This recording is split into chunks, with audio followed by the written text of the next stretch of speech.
is happening here. This is what I'm saying. I don't know why we're What talking about? He referenced Shakara and respect. So I'm not.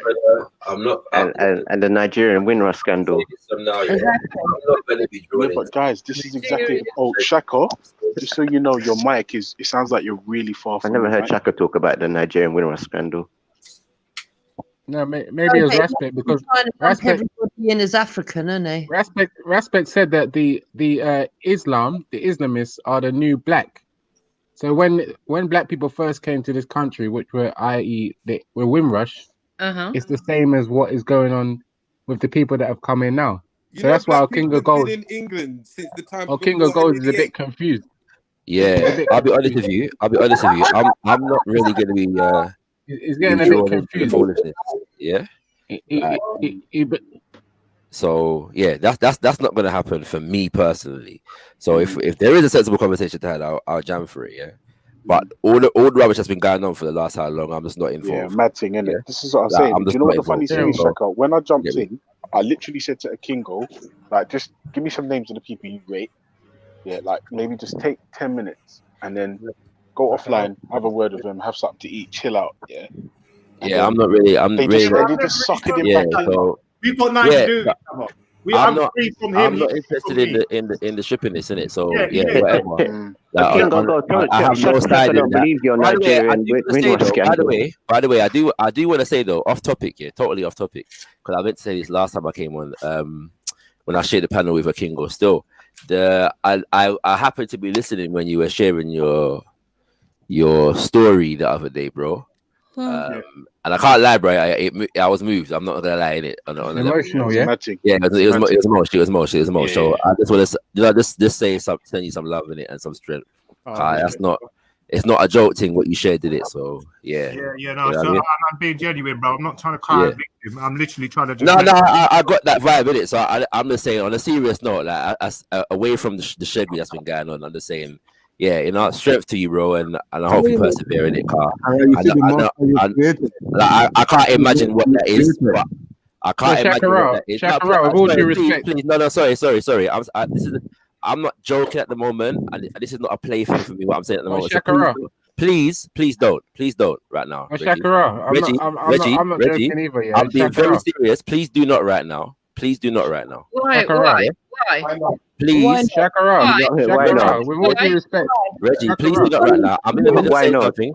Reggie, I'm in the middle of saying something. Reggie, I'm in the middle of saying something.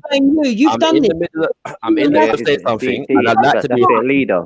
I'm in the middle of saying something. That's their headmaster. Reggie, please do not interrupt me at the moment. Yeah, please do not interrupt me at the moment. Thank you very much. Yeah, let him know. What's it called? All I want to say, I was nearly finished saying what I was saying. I cannot imagine, what that is to go through, right? I can't imagine it, but I can,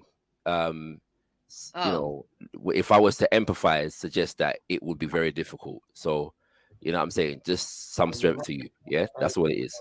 All right. Okay, Shakara, could I ask why have you got so much sympathy for someone who has bigged up the Taliban, who have been very influential in Boko Haram, who have been killing and kidnapping many Africans all over Africa?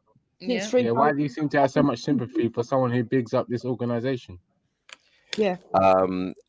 You are a follower of Jesus, my brother. And from my understanding, divert, bro. He asked you a very simple question, bro. Wow. From my understanding, and I'm answering the question again. I'm not. I told you already. I'm not going to be drawn into the foolishness. Yeah? The fact is, I had this to say to the brother the last time I was on a panel with him. Yeah, you commended him. You had the chance to I'm sorry, but I'm not sure. You had the chance. But I'm not sure what my empathy for his personal situation has to do with whatever statements that he's made. What about the personal situation of your people in Africa? And to be quite frank with you,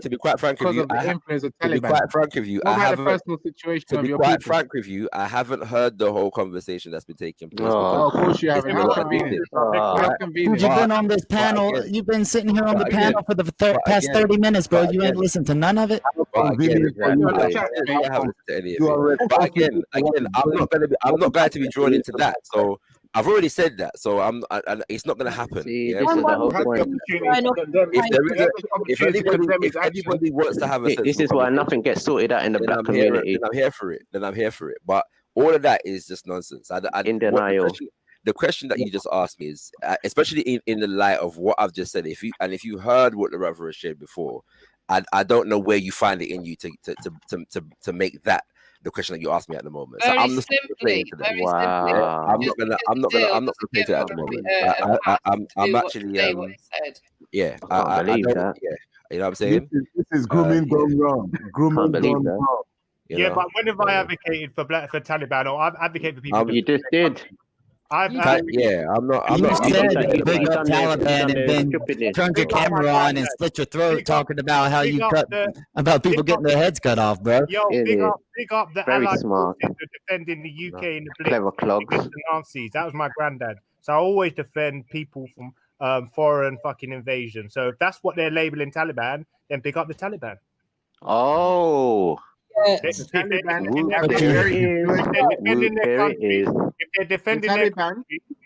defending their country against people who are invading them, killing them, taking their stuff. The Taliban's not in just one country, bro. The Taliban's not just in one country. Did you hear that? Are you not going to revise him? I told you all already. I'm not going to be Kingo, UK gold. And ISIS, he said if they're labeled Taliban, you respect ISIS. Kingo gold is UK gold. Terrorists. Yeah, King Gold. Shakara, you're very Shakara, you've been very big up all of them people. Hold on, Shakara, you've been very disingenuous. You've had the opportunity to condemn him for his teach him right. Yeah. You've had the opportunity to condemn him for his praising of the Taliban, who have been responsible for the uplifting of Boko Haram, who have been killing innocent black people. Why is he going to control what's all around Nigeria? He has to. Killing innocent black people, kidnapping people, raping, pillaging, all these things that you hate, that you claim to hate, that the colonizer was doing over 400 years to your people, but instead you kept quiet. Yeah, exactly, Reggie. Exactly. It is only when it comes to reparation money. When it comes to reparation money, that is when they know Africa exists. They are all criminal. Your silence is enabling. That's what it is. Your silence is just enabling. And you're entitled to your opinion, Reggie. Who are you the emissary of the prophet? I've seen you write that. What prophet are you the emissary of, Shakara?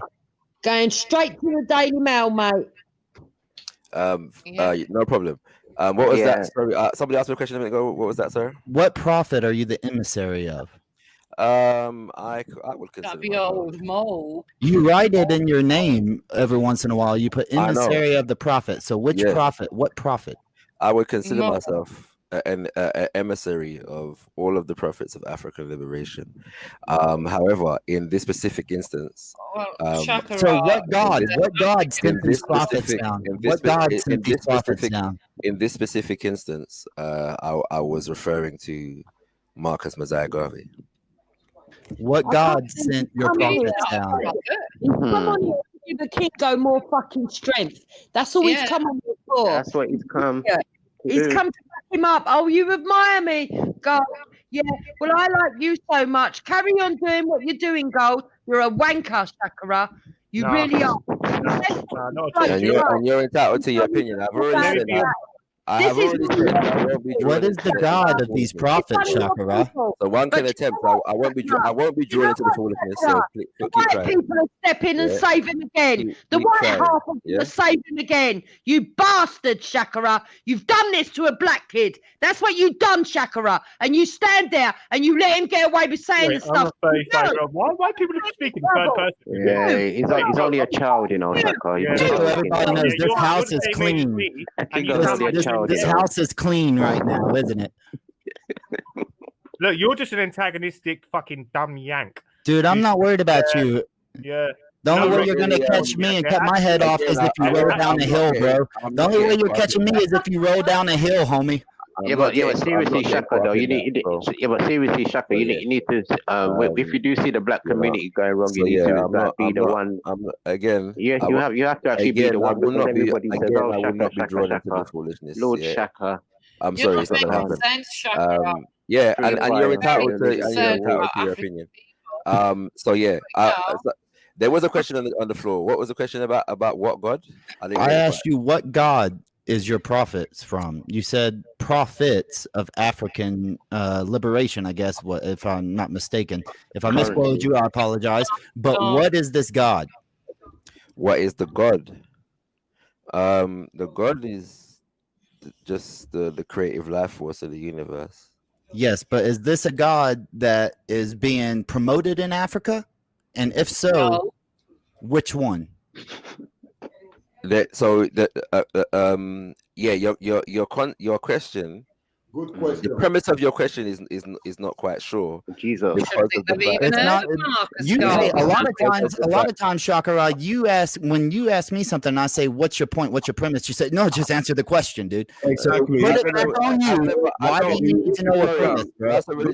I'm not particularly in the habit of asking you questions, so I'm not where you. That's a fucking lie, dude. I just came on here yesterday. And talked about English culture, and you spun it on me and said, "What are you defending?" About echo chamber. This is a battleground. You said you didn't want to answer. You ducked in that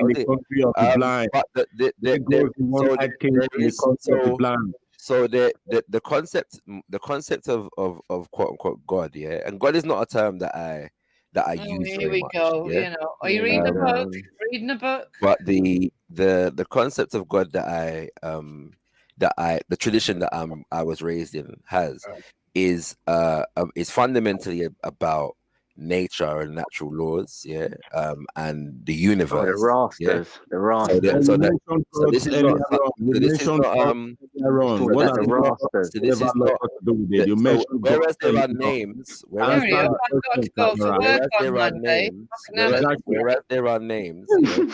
whereas there are names for the Supreme Creator, the concept of God is not the same as the concept of God that most of us know or are raised with. Yeah, just like you come from every country in Africa, don't you?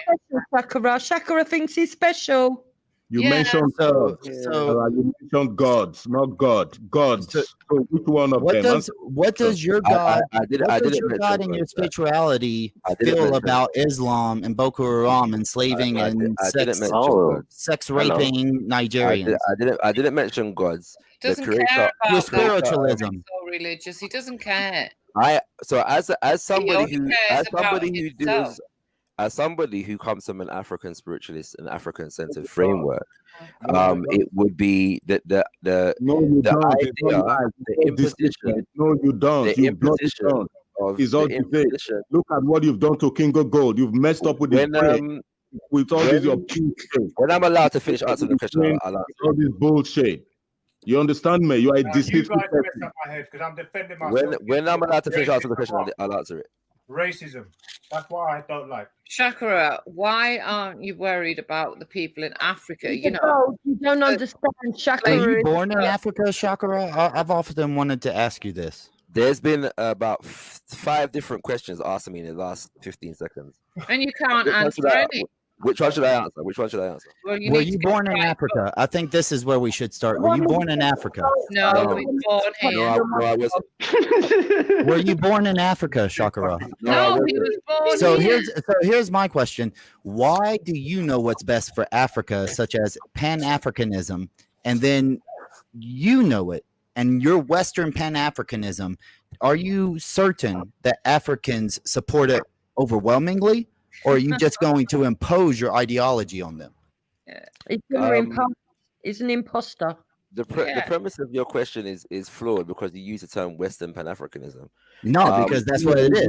That's what it is. You're in the West, and it's your idea. Liberia.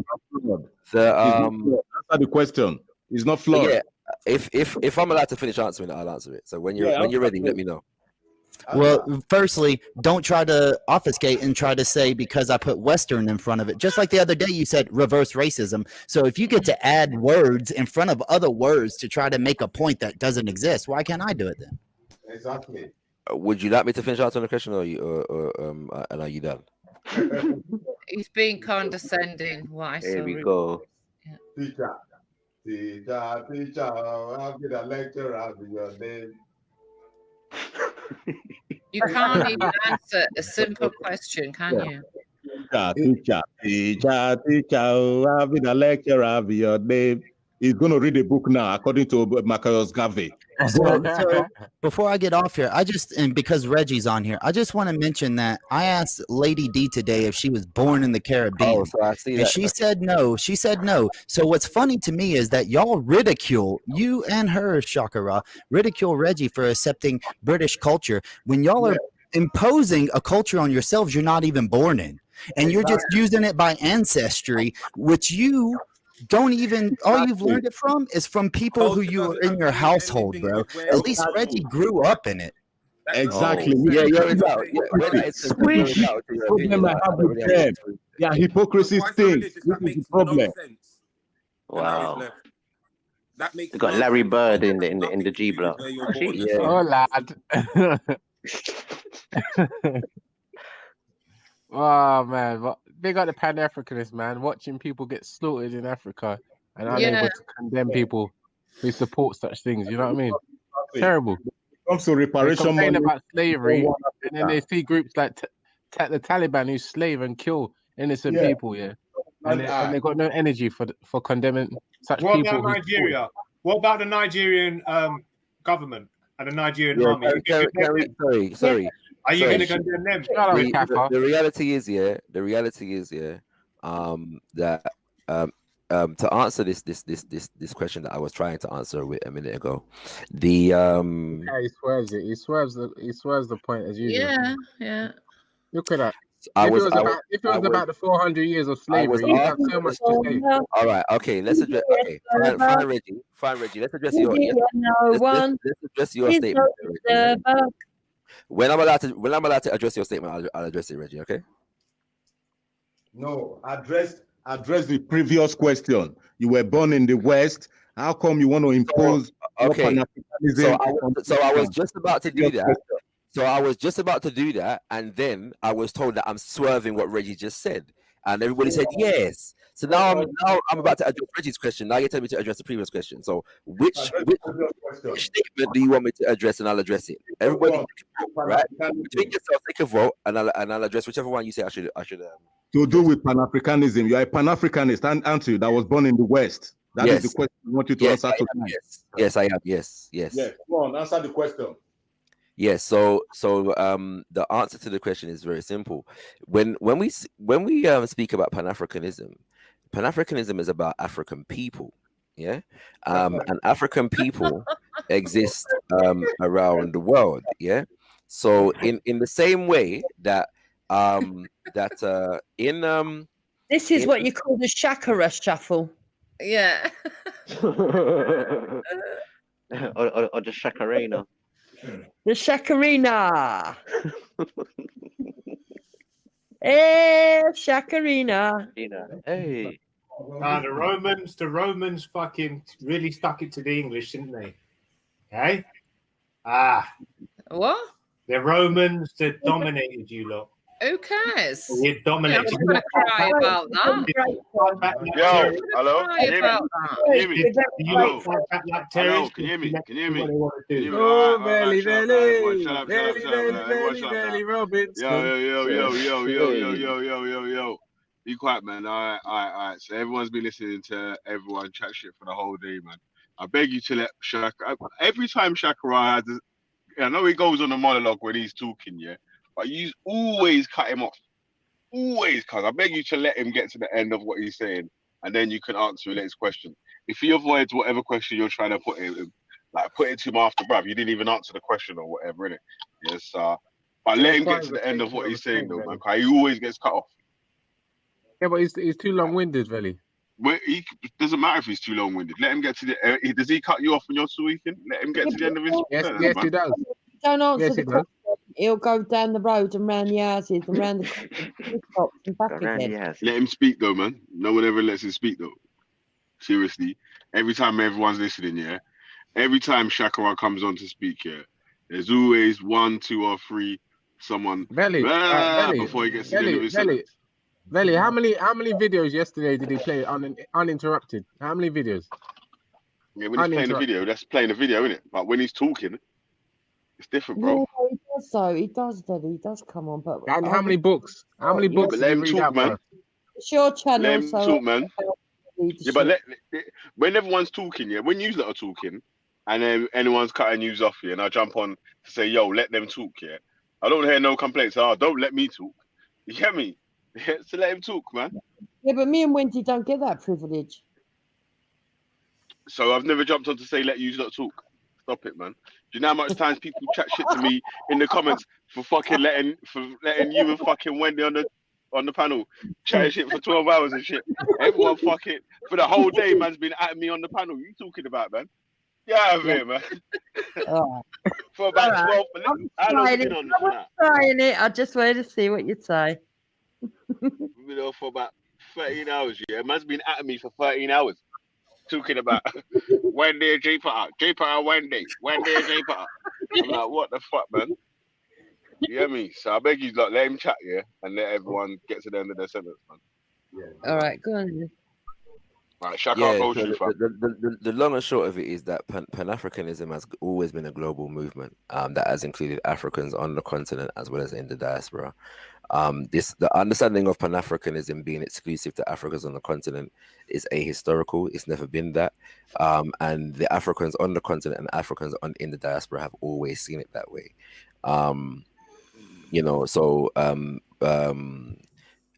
All for Africans on the continent and Africans in the diaspora have organized together, corresponded, shared information, shared experiences, and developed the philosophy, ideology, and practice of Pan-Africanism in shared ways that are unique to specific locations and ways that are collective in terms of interactions with people.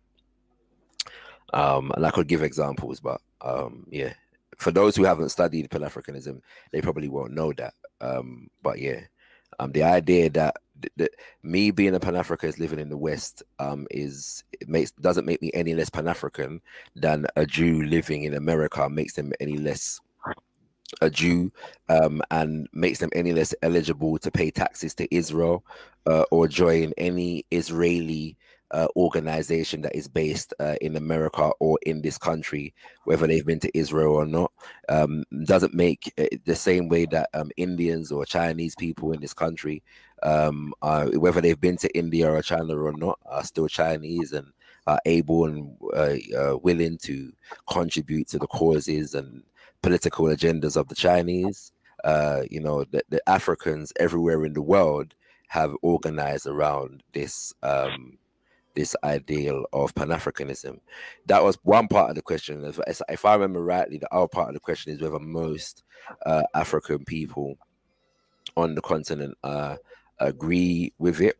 The answer to that question is yes and no. There have been many mass movements of Pan-Africanists throughout history. But I would argue today that knowledge of the ideology of Pan-Africanism on the continent and in the diaspora is relatively low.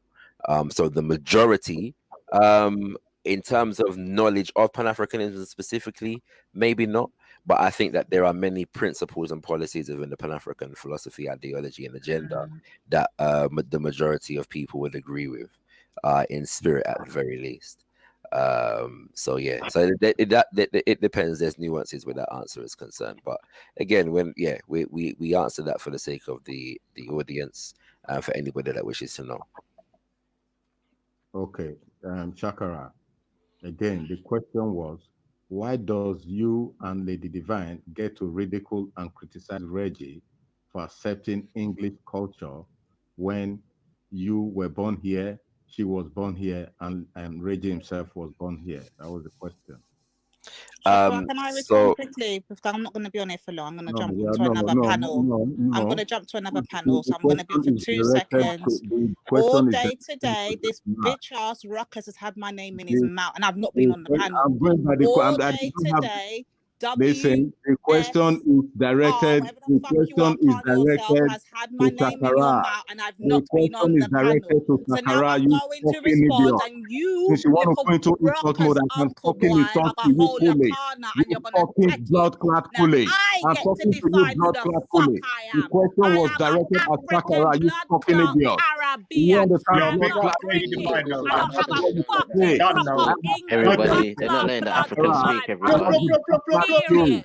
I do don't you have get me? no We nearly fucking dropped English asleep, in you my know. We nearly body. dropped asleep, you know, I'm That's Shakara. all telling you you have to right say. I now, nearly dropped asleep That's there, all Ushio, you you have know. I to forget I this say. is was a on the show, That's you know. all Caribbean you've got thing, to say. and you Officer, don't come you're the under one it, that yeah? asked the You question. Everybody I nearly was dropped don't only asleep come there, repeating the man. under question. it. Black Let me flags be very fool. clear Do about you it. get me? Black You flags don't get fool. to define how the fuck I I was define only He myself. asking does. the And I'm question a that was asked by Caribbean somebody bitch, and else you're gonna earlier wear it. on. You And black you flag Yeah, and bitch. man. Terrence Do you can get me? hold that. Black We're never Oh, gonna be you British. see, this We're is why never you've got no gonna be man. English. This is We why don't you're have going to an remain English sad and fucking proper manless. blood running This through is why my you ain't veins. got no man. Deal Go with and it. look for a you can That man. take is the that girl out of Go is and my look Northwest. You for a can't take the man. conversation. This is Northwest why out you of ain't You got jail. no don't get to fucking man define in your nothing about a miserable sad pussy. life. So deal with This it is too. why you've got no How man about in that? your sad Now, and Shakara, miserable you can bitch have your say. life. Black this, black that. Okay, This is cool. why you've got no man. Thanks for Go that. and look for a I'll man answer the and question you when take you're off. ready, You Hector. fucking idiot. I I'll was answer the asking question when you're Sarah a ready, Hector. question that somebody else asked earlier on. I'll answer the Okay? question when you're ready, Hector. Black that. Fucking bitch. I'll answer the question when you're ready, Hector. Thank you, Shakara. The bitch that pushed you Wow. into something and kill Go you and because look he's for a a man. coon Go and and a look for a seller. man. Go A and look for a coon and a man. fucking seller. You Go go and to look you for a got man. dog shit. Go and look for a That man. is It's the closing bitch up. that It's fucking closed up. eliminated It's you. closed up You are a already. dangerous It's closed up fucking already. to the The black fucking community. hole is You closed should up have already. that Go and bitch look should for have a eliminated your man. bitch ass. Black lad this, black lad that. Look for a man to open the hole. Fucking Yeah. idiot. So to answer the question, Go and open the hole. If you open the hole, it's closed up. To answer the question, so first of all, the first time I interacted with Reggie knew who I was. I didn't know who he was, and I was being ridiculed for embracing my Africanness and my Pan-African ideology. I didn't know who this brother was. Yeah, I'd never met him before. I never even heard his voice before. He was known to other people, and so that was the beginning of our interaction. Myself and brother Reggie have different ideologies and ideological strains. I'm a Pan-Africanist. I affirm Africanness and African culture, and I am critical of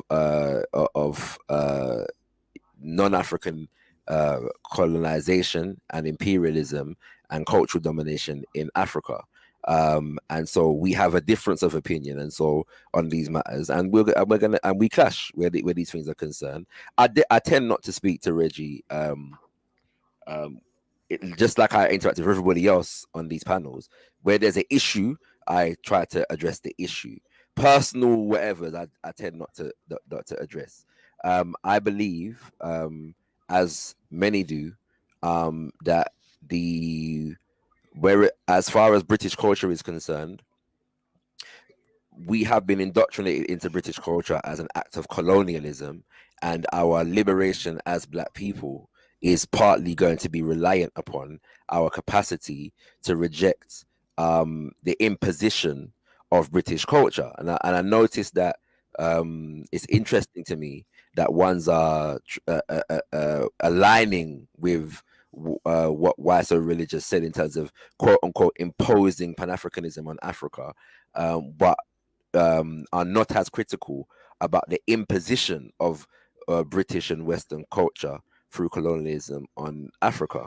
And so I stand in line with people like the Osaja Kwame Nkrumah, with people like Fela and Nicola Okuti, with people like Patrice Lumumba, with people like Namzama Madikizela, Willie Mandela, with people like Willie Mandela.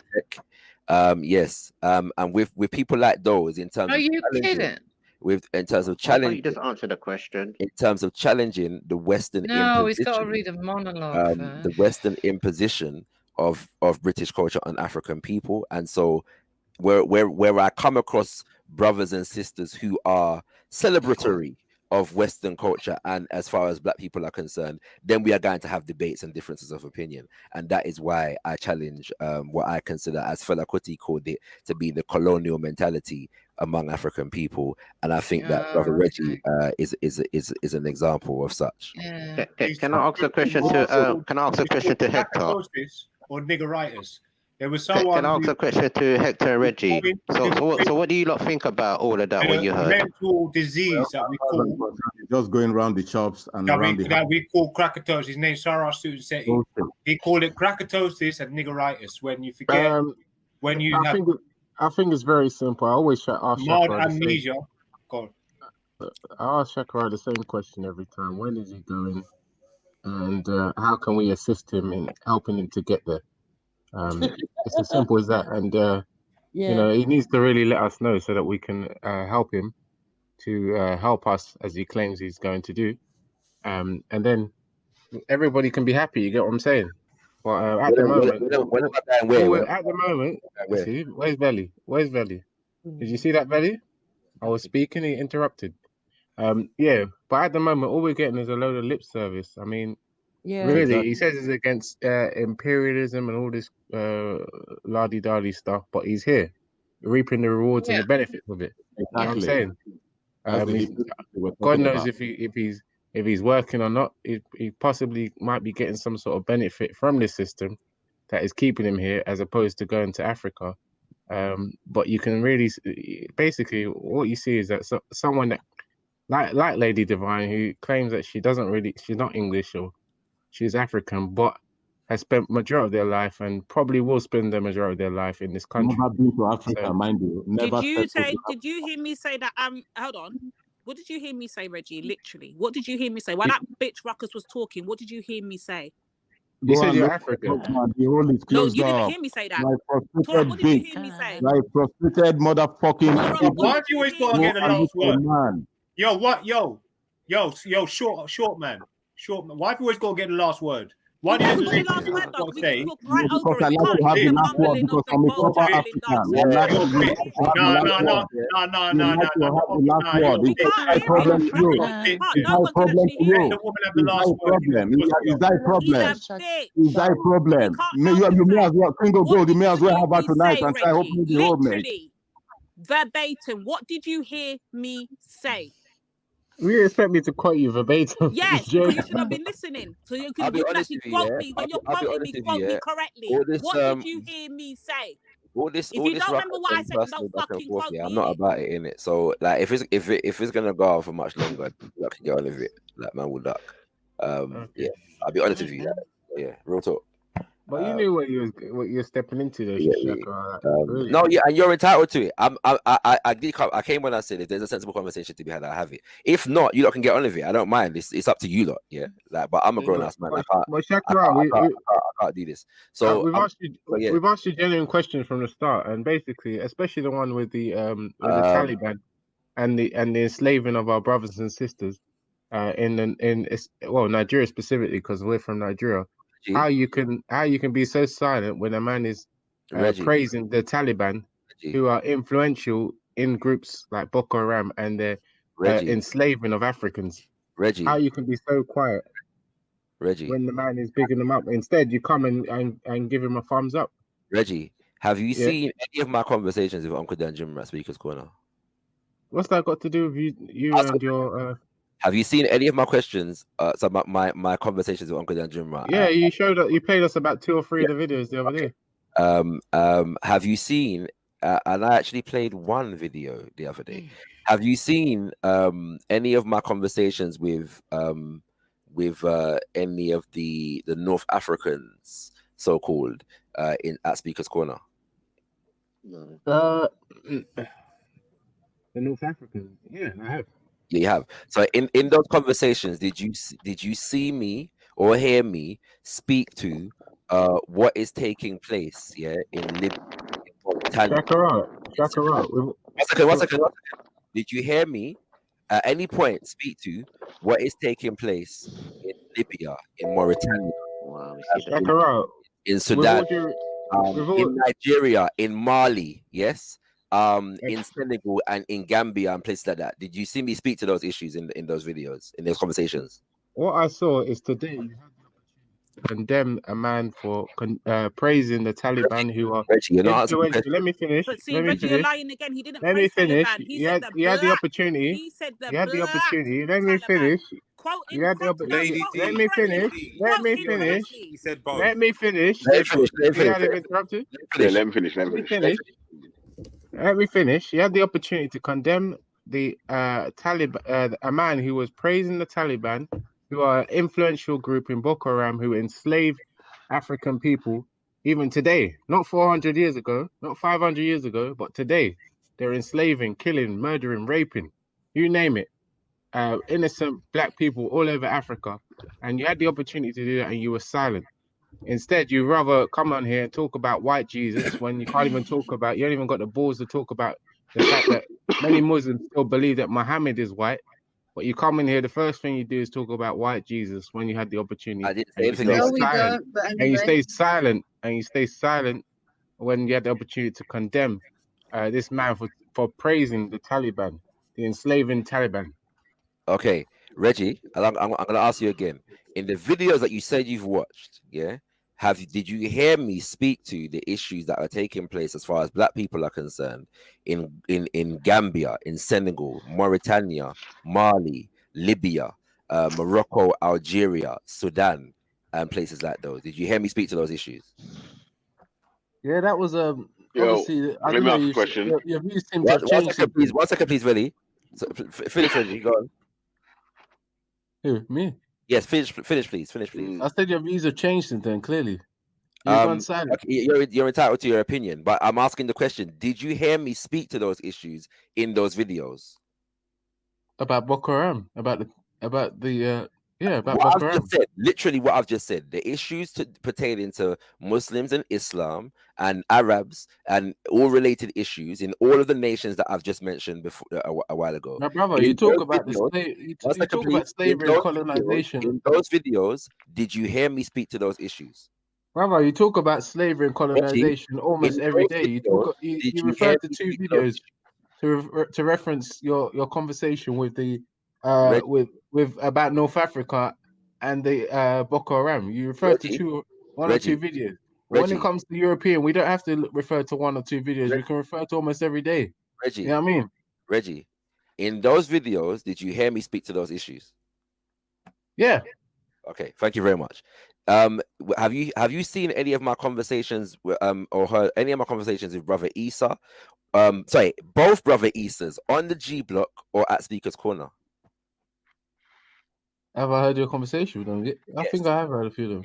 Yeah. So have you heard me addressing issues to do with our community and how our induction into the religion of Islam, in my perception, at least, in terms of how it affects us and our views and our own. My brother, I wasn't really talking about Islam. One second, please. What to do with today? Down to even the names that we take and whether we respect our own names and these kinds of things and celebrate the Arabic language over our own languages. Have you heard me speak to those issues? My brother, there's slavery. There is slavery going on today. Yes, I know. Slavery going on today.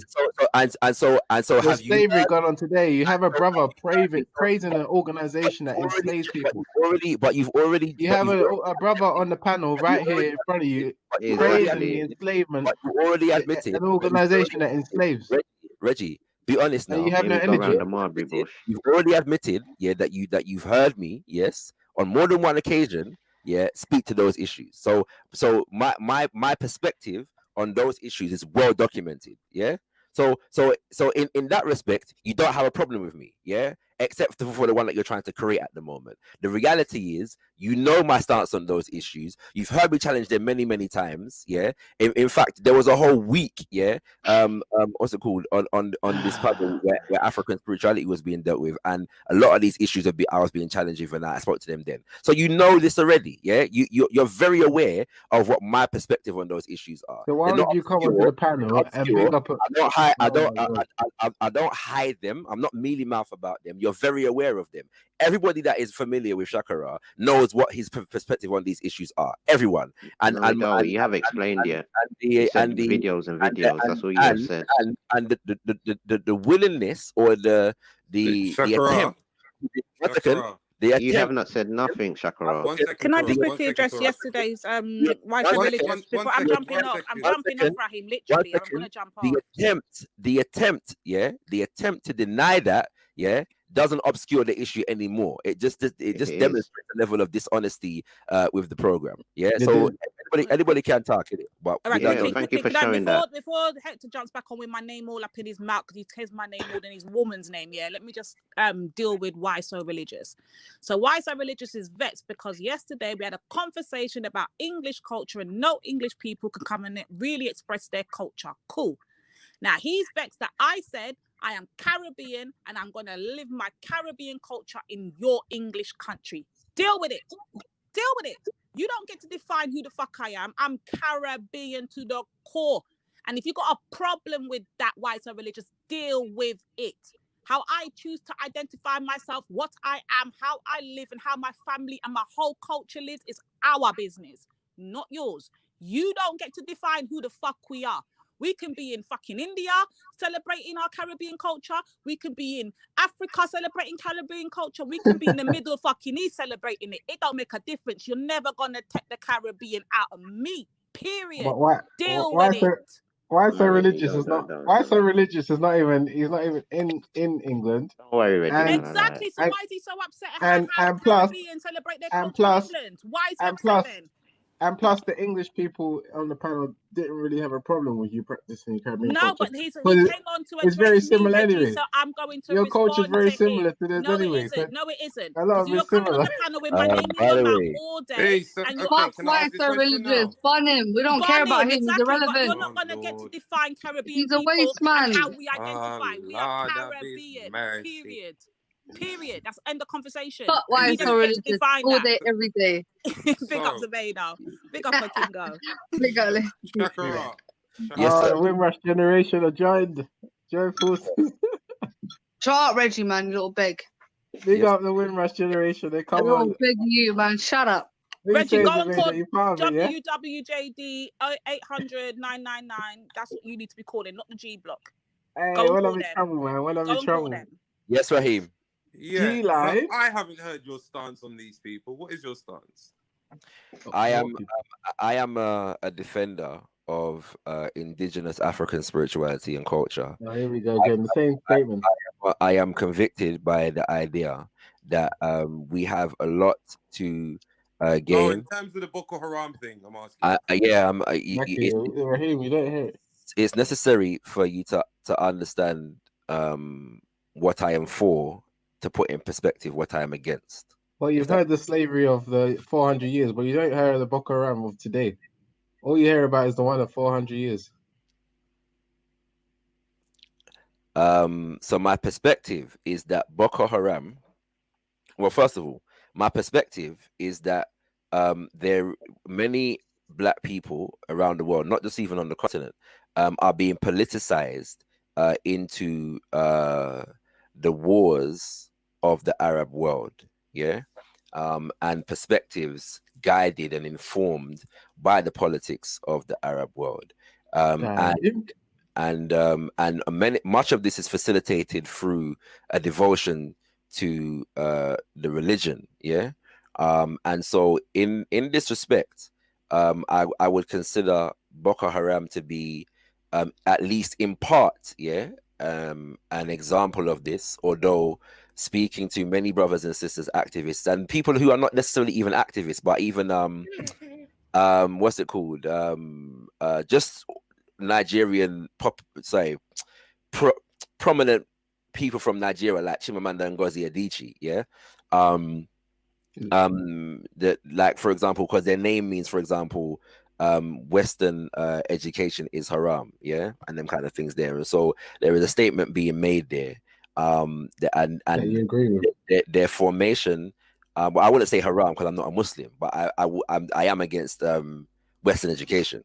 What's it called? But the how they come about and their formation, like many of these so-called terrorist formations, is very complex. Yeah, but I would be against them. I'm not. I am for African people solving our own problems and fighting our own battles. Can I ask you a question, please? One second, please. And I don't regard Boko Haram to be an institution that is fighting on an African battle based upon any pro-African ideology, system, or agenda. Well, it's fresh in everybody's mind. Ask a question, please. Vice Regis, please hold up, mate. To Shakara, you say that you're a Pan-Africanist, if I'm correct, yeah, you're Pan-Africanist, but then I just heard in your previous statement say that you are for the indigenous Africans. So here we are battling with North Africa, which is a mixed nation. I'm challenging your statement. Sorry, just to correct you, and I'm not trying to. I just want to correct you. What I said was I'm an advocate of indigenous African spirituality and culture. Right, fine. So you do realize, a lot of Africa is Muslim, is Christian, is Jew, Abrahamic faith. So that will be a conflict in itself. Second of all, obviously, as you know, as North Africa, due to the many invasions, is a mixed nation of people of many mixed ethnicities. So with your idea, what you're trying to promote, if you had the sort of power to put your foot into Africa and organize Africa, what would your plans be for the North Africans who come from a mixed ethnicity, who are not 100% black, who are fair skinned? What would you do with those people? To answer your question, first and foremost, the issue of Africa being majority Muslim and Christian is not really an issue, except in the sense of the fact that if Muslims and Christians who have expansionist religions, it's a part of their religion to convert people, are allowed to advocate and on behalf of their religion, and that's not a problem, then it shouldn't be a problem for those who are adherents of indigenous African spiritual systems to advocate on behalf of those spiritual traditions, especially seen as they have been so severely marginalized and attacked over the centuries. As regards to what I don't consider it to be an individual decision how a collective of people deals with North Africa. The basic principle, however, is understanding that there is still discrimination, there is still enslavement, there is still various other forms of subjugation and degradation taking place in North Africa as far as the black people that are there are concerned, and those injustices need to stop, and justice needs to be done to those people. That's the position that I start at, and then all other questions can be answered from there. So while it's still fresh on everybody's mind, I would like real quick. I'm about to get off. You just asked him 2 questions. While it's fresh in everybody's mind, notice that Lady D is allowed to define herself as Caribbean, even though she wasn't born there. But I'm not allowed to define myself as English because I wasn't born there, even though it is part of my culture. So it's where some of my people come. Nobody even mentions the hypocrisy of this woman at all. Like, how come she gets to do it, right? She gets to say, I represent Caribbean culture, but I'm born in Britain, and I can't say that I'm born in America and have an English culture. As far as I'm concerned, you're a robot, yeah? So no one even, you're not English, not American, you're a robot. Stop it. I wasn't talking to you. I just wanted in everybody's mind that she was being a hypocrite. She was being a hypocrite. That's the whole point. And nobody called her out on it. Cry me a river. All right, mate, please. Go learn your religion. Yeah. So what I'm saying is, so Shakara, what you're saying is, if sorry, Zabila. As North Africa, I answer it. I generally do. But but just you're a Muslim, right? Alhamdulillah. Yeah. I'll take that as a yes. Yeah. Yes. Are you confused at all about my position on Islam and its impact upon African people? Okay, I'm gonna be very honest with you. Yeah. Mm-hmm. What initially, when I learned about Islam, it's very a biased view. You know, you're only concerned about your creed and your people and how they feel. I That's let her finish. Let her finish. I just want let me expand on that opinion. Yeah, that's the initial perspective. But as you start to speak to people like you, even people, Christians, even Jews, you start to understand their position because there has been a sort of intertwining of both faiths and how one faith has affected another. So as for Africa is concerned, you know, as much as I am researching, yes, there has been faiths that have been practiced for thousands of years prior to Islam coming. And for me personally, when I look at African spirituality, the foundation of African spirituality for me personally is very similar in the sense where they believe in a higher supreme being. You understand? But where Islam is concerned, unfortunately for the African spiritualists, we believe in Tawheed, one God, no statues, whatever, yeah? And the way that African spiritualists practice their faith and the way that they connect with God is very much different to us. So, of course, from what I have seen, we are going to look at that African spirituality and we're going to demonize it straight away. We're going to class it as paganism. We're going to call it a shirk and things that obviously are not inappropriate to us. You understand? If I had my way personally, yeah, I can give respect, and this is where I want to come clean. I want to, because to be honest with you, I was listening 2 days ago to Mini's conversation. I think it was actually on your channel where I was sort of saying that your gods are jinns and, you know, being very disrespectful. So for me to you, I want to apologize about that because for me personally, that was very disrespectful. You understand? Because from listening to you constantly, I can tell how passionate you are about your faith and how much you want to promote it and how much you respect it. And for me to come and disrespect it, I won't like it to be done to me. So I would like to apologize about that. I disrespect people's religions all the time, man. So that's fine. That's fine, bro. This is about me and myself. I don't care what he does. For me, myself, yeah, I wouldn't like it if somebody disrespected my faith the way that I respected his faith. Yeah, because each to their own. But yes, just get back to your question. I can understand how compromising Islam is to African spirituality. I can understand how that is a confliction. And right now, right here, I can't give you the answer because there's so many differences. Do you understand? For me personally, I can tolerate it. I can tolerate it because I said this to you before, Shakara, yeah, when I was speaking to you and your wife, I said I don't want to argue with African spiritualists because I don't see them as a threat to me and my people. I don't see them, coming out in their armies or plotting and planning as to how they can attack Islam. I don't see them doing that to me in my community. So they're not a threat to me. They're not on my radar like that. Do you understand? If anything, we'll have ideological differences, but as for Africa and the way it's so ethnically and religiously diverse, I can't give you a plan as to how to resolve this. Do you understand? And I wouldn't ask you for a plan. What I was actually asking is, in terms of what my opinion is, not whether you agree with it or not, but like you're quite clear that I have issues with these things, right? As far as Arab, Islam, and them kind of the issue. Hold on.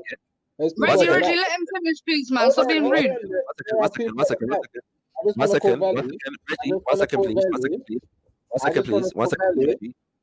please. Can we just call Veli? Is that okay? Okay, fine, that's fine. Go ahead. Yeah, Veli, there's people at the back.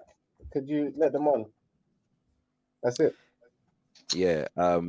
So what's it called? 1 second. When I hear that now, okay, cool. My suspicion has been confirmed. But what I'm actually asking you though is whether you've ever been not in any doubt that what my opinion is on these subjects. What do you mean by that? So have you ever thought that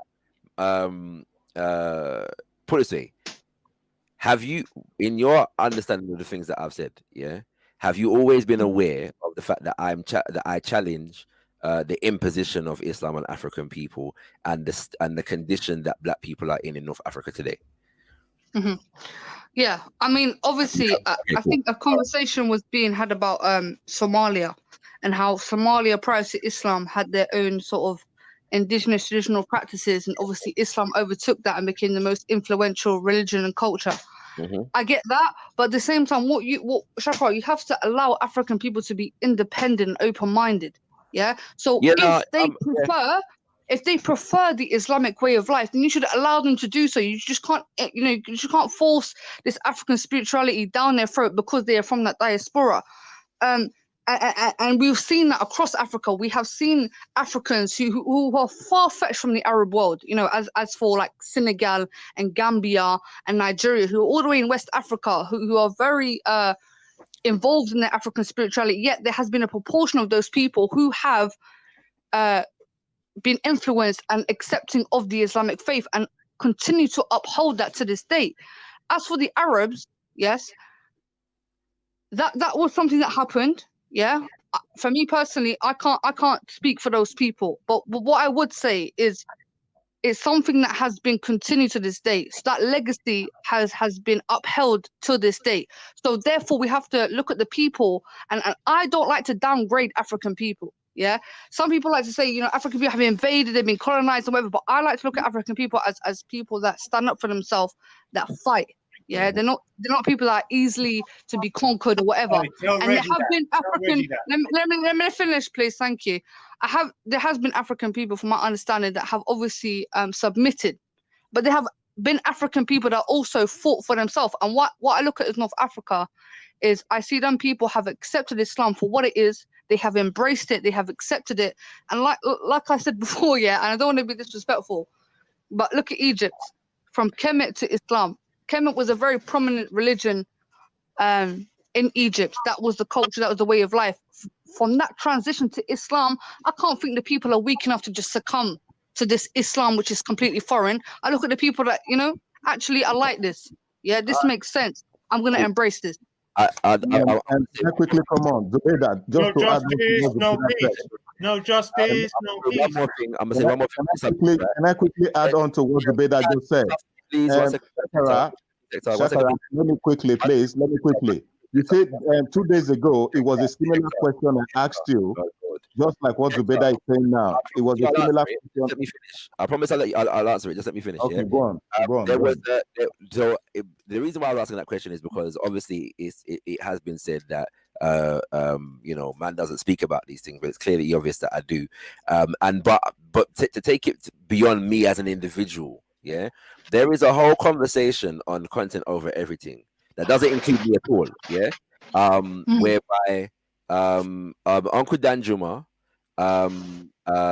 brother Isa, brother Khalid, yeah, Somali speakers Khalid, that is, and what's the other brother's name? Is it Zach? Can't remember his name. Anyway. Brother Hector. No, the other brother's name, Muslim brother. Anyway, that goes Speaker's Corner. But they were all having a conversation, and they were all complaining and analyzing what they called Afrocentric critiques of Islam. Yeah. So this is not an obscure thing. You know what I'm saying? I should say more, not just Afrocentric critiques of Islam per se, but Afrocentric critiques of Islam and its role among African people. Yeah, that's really what it is. Not to do with Islam in general, right? So I'm just making it clear, yeah, that this is an established argument and train of thought that existed even before I was born. All right. So this concept of just talking about the Europeans and the West and colonialism is nonsense. Yeah, it's actually not true. But I can see how it can be problematic. Yeah. For people that want to defend British colonialism and French colonialism and so on and so forth, and Western impositions and Christianity for that matter, that can be problematic. So they want to try and deflect. I can see why they're doing it, but I'd prefer if people were just honest, yeah, and then we can have a more fruitful conversation. But Shakara, can I just say one thing? Yeah, do you think that Islam has an impact on African people on a racial element rather than a religious element? Because obviously, as you know about Islam, it's very there's a aspect of mysticism, this same principles that African spiritualists believe in the sense of the other world, the other element. So do you think that Islam has a negative impact on African spirituality and African people based on racial elements rather than the actual religious elements, or both? I think both. Okay. Yeah, I mean, on the racial element, I 100% agree with you. I mean, for me personally, couple of months ago, I was defending the fact that North Africans aren't racist, and we're very well integrated, and we've got black people living in Africa. But as months have gone by, I've had many conversations on Facebook with many Algerians who definitely have a racial, a racist view on black people, let's just say. And I would just put that down to lack of education, because I heard you speaking previously before, maybe yesterday, about African history sort of being rewritten by Europeans to suit their agenda. And I completely agree with you, because a lot of Algerians don't understand their history. They believe themselves to be Arabs, yeah, without actually realizing that a huge proportion of them are Amazigh descendants. A lot of proportion of these people are European descendants, but they have just been, because we speak the language of Arabic, we're automatically Arabs.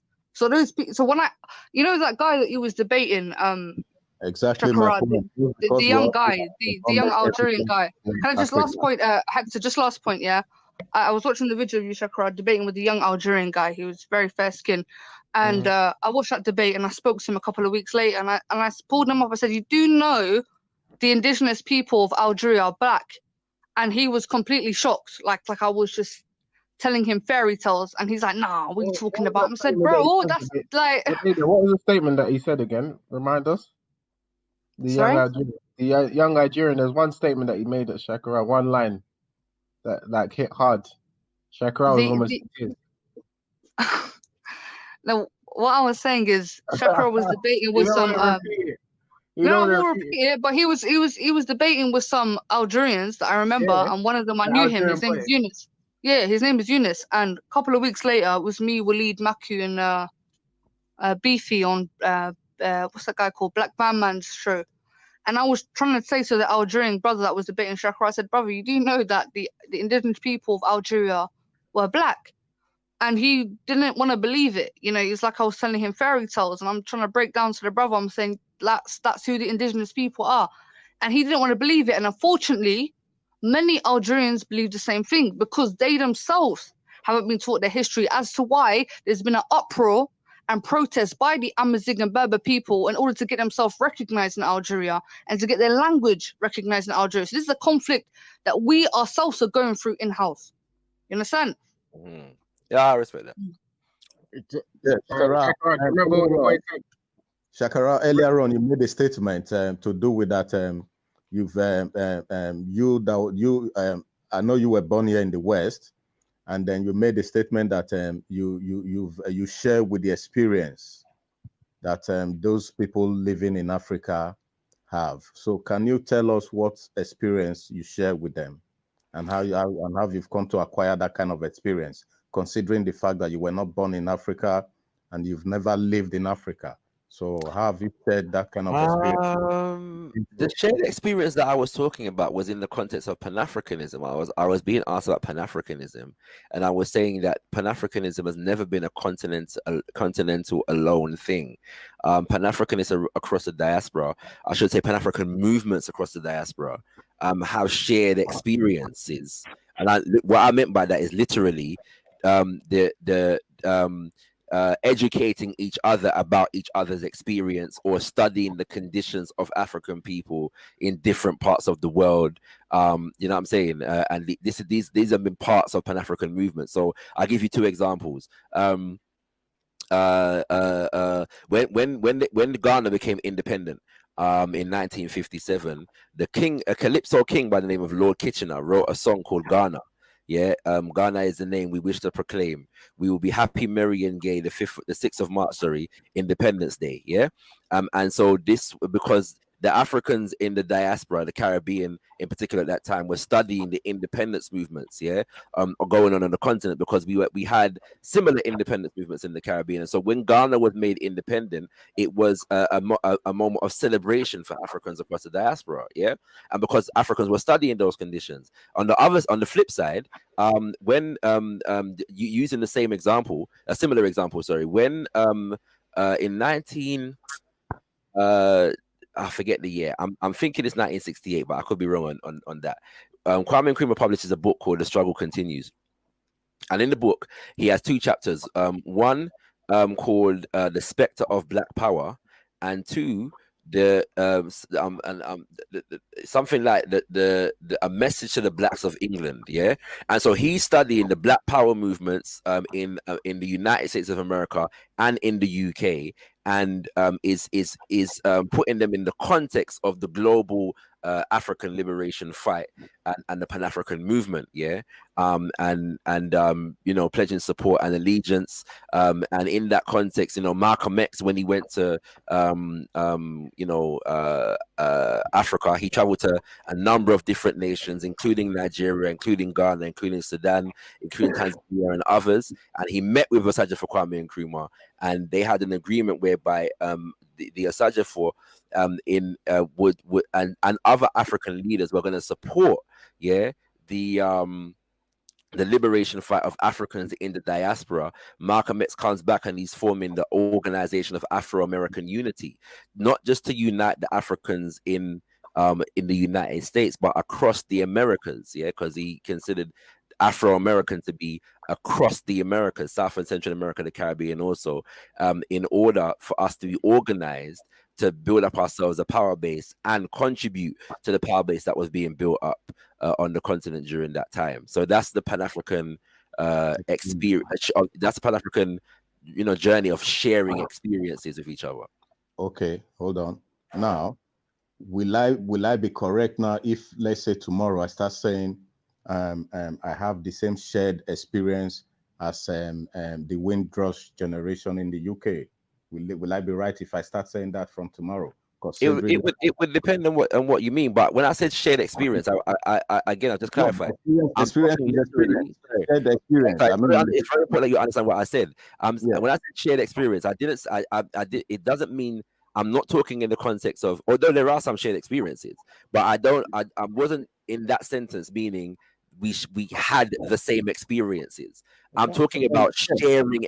Listen, I meant sharing experiences with each other. So literally, that's saying that maybe you should have phrased it in a different way, because when you say I don't think I did phrase it differently. Hold on. When you say that means it is something you have gone through or you have been through as the next man living in Africa or wherever continent of Africa or continent Africa. That is my understanding of shared experience. Hector, if I share my life story with you, it doesn't mean that you've experienced my life story. It means I'm sharing it with you.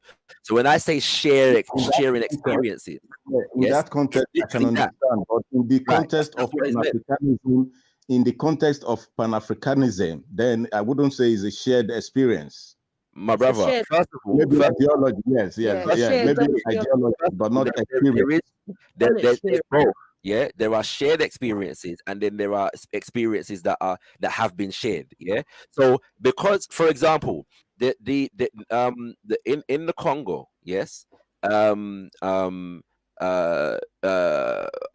King Leopold, the population was halved, yeah, in the space of about 10 years, right? Mass murder, yeah, and mass genocide, all right? Some say, put it this way, at least 10 million people were killed during that time, yeah? There are not many other places, yeah, during colonialism on the continent whereby that level of massacre took place, yeah? But we wouldn't, so the experience on the continent, alone, if we're going to reduce it to just a continent, and I understand why people do this, but it's not really honest, because again, we're dealing with people. Yes, it's the people that make the land relevant in that regard. However, in Nigeria, and Tanzania, and South Africa, and Sudan didn't all experience that. They didn't all experience that. Yeah, but it's understood, yeah, that as a collective, colonialism in general was a shared experience. Yeah, so there may be specific, even if you're going to split up even further, colonialism under the French wasn't exactly the same as colonialism under the Portuguese. Wasn't exactly the same as colonialism. What I'm saying is that when I'm driving at is now. In your statement, you claim that you have shared experience. You yourself now, slavery experience. that okay, we can say, okay, maybe it's shared within African states or African countries. You claim that you have a shared experience with other African. You keep missing Pan-Afrikanist in Africa. Anyway, let's keep that. Now, let me go to another subject with the question that Reggie was addressing earlier on, Boko Haram and Al-Shabaab. Now, I have come to realize that most of your followers on this channel, especially the Somalis, I don't have followers. Hold on, you do. Somebody like what's his name? Asgeti. Asgeti sings your praises to the rafters. So he respects me. He's not my follower. I don't have followers. Let me finish. What I'm saying is, now those people, I have never ever one day heard them come on and condemn Boko Haram or Al-Shabaab that facilitate those evil deeds that is going on in certain part of Africa today. I have never ever heard them come and condemn them. But yet they will come on and go on about 400 years, 500 years, like Reggie was alluding to, and 600 years, like Reggie was alluding to. So how come now you don't tell those followers of yours, oi, what are you guys saying? Why can't you condemn Boko Haram? Why can't you condemn Al-Shabaab, which is an affiliate of Somali origin? Why is that so? First of all, because a brother may respect me for my positions on certain things doesn't mean, one, that he's my follower, and two, that we're going to agree on everything. If a brother agrees with my stance, for example, on BP and Shell, and doesn't agree with my stance on Boko Haram and slavery in Libya, why, like, then when we have that conversation, we'll have that conversation. Just the same way that you don't condemn you condemn BP, sorry, Boko Haram and Al-Shabaab, but you don't condemn BP and Shell, yeah. And so we may agree on Boko Haram, and we may agree on Boko Haram and Al-Shabaab, and if we have that conversation about BP and Shell, then we're gonna discuss that. And it's that simple. My positions on the role, on the imposition of Islam in Africa, and how Africans are politicized, yes, around what I would consider to be agendas outside of the interests of African people, is well documented. I don't need to explain that any further to anybody or prove anything to anybody. So if somebody doesn't agree with me on those things, then they disagree, and we'll discuss that. But for me, I'm not going to one second. In the same way that I'm not going to just focus on the European and the Western colonization to appease my Muslim brothers and sisters. I'm not just going to focus on which is what Reggie was trying to say. One second. Let me finish. I'm going to finish. Let's repeat my statement again.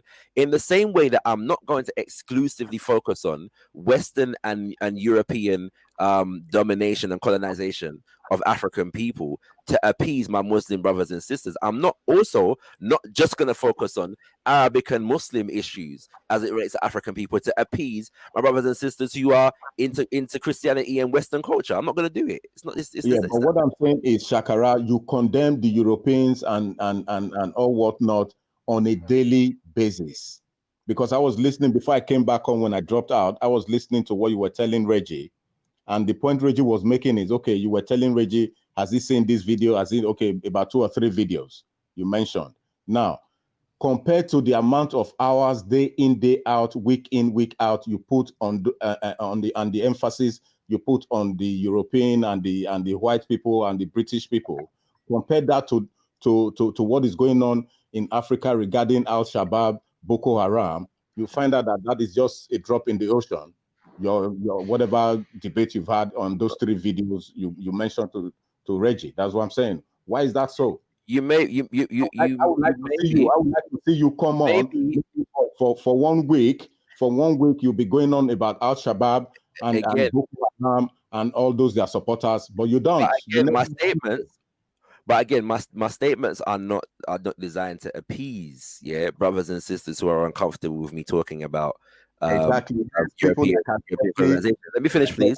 Let me finish, please. Your interactions with me are almost exclusively restricted to the G block, yeah. And if you think that you can get a comprehensive understanding of what it is that the issues that I address on the G block, then you're entitled to your opinion. At the same time, the issues that I address, are going to be commensurate with the conversations that are being had and the subjects that are about and them kind of things there. If you are not happy with the level to which I address those other issues, then fine, you're entitled to your opinion. At the same time, if we're going to talk about the issues that I address and them kind of things, it's like I said the other day, somebody asked me about why I don't talk about China and these kinds of things. I do talk about China, but the reality is that when it comes to colonization and neo-colonialism, China is new to the game, and they are yet to catch up, with the West in terms of the amount of wealth, that they dominate and control, the amount of resources and land that they dominate and control as far as African people are concerned. And I'm saying that to emphasize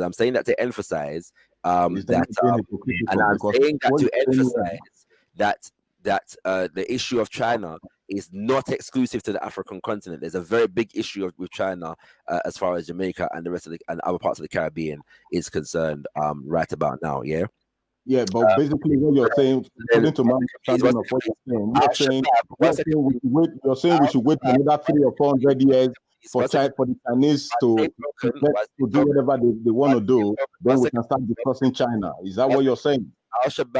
Al-Shabaab and Boko Haram are relatively new phenomenons, in certain parts of the continent, and they are not in control. Boko Haram, for example, does not control the economy of Nigeria. It doesn't decide what resources are sold and how much they're sold for. It doesn't own industries that whereby minerals are being extracted or refined. And them kind of things there. It doesn't control economic policy. It doesn't run the government. Basically, those innocent children, according to my understanding, what you're saying is basically those innocent children, those innocent girls, women should be raped because they don't control, because Boko Haram and Al-Shabaab don't control the economy within Nigeria. So it's all about the money, basically, isn't it? One second, please. Yeah. So Boko Haram, doesn't control the Nigerian army and the Nigerian police, both of which are are brutal institutions. They don't control those things. Now, again, many people listen. There are issues that I've brought to this. This is how you know that Shakira has no experience of Africa.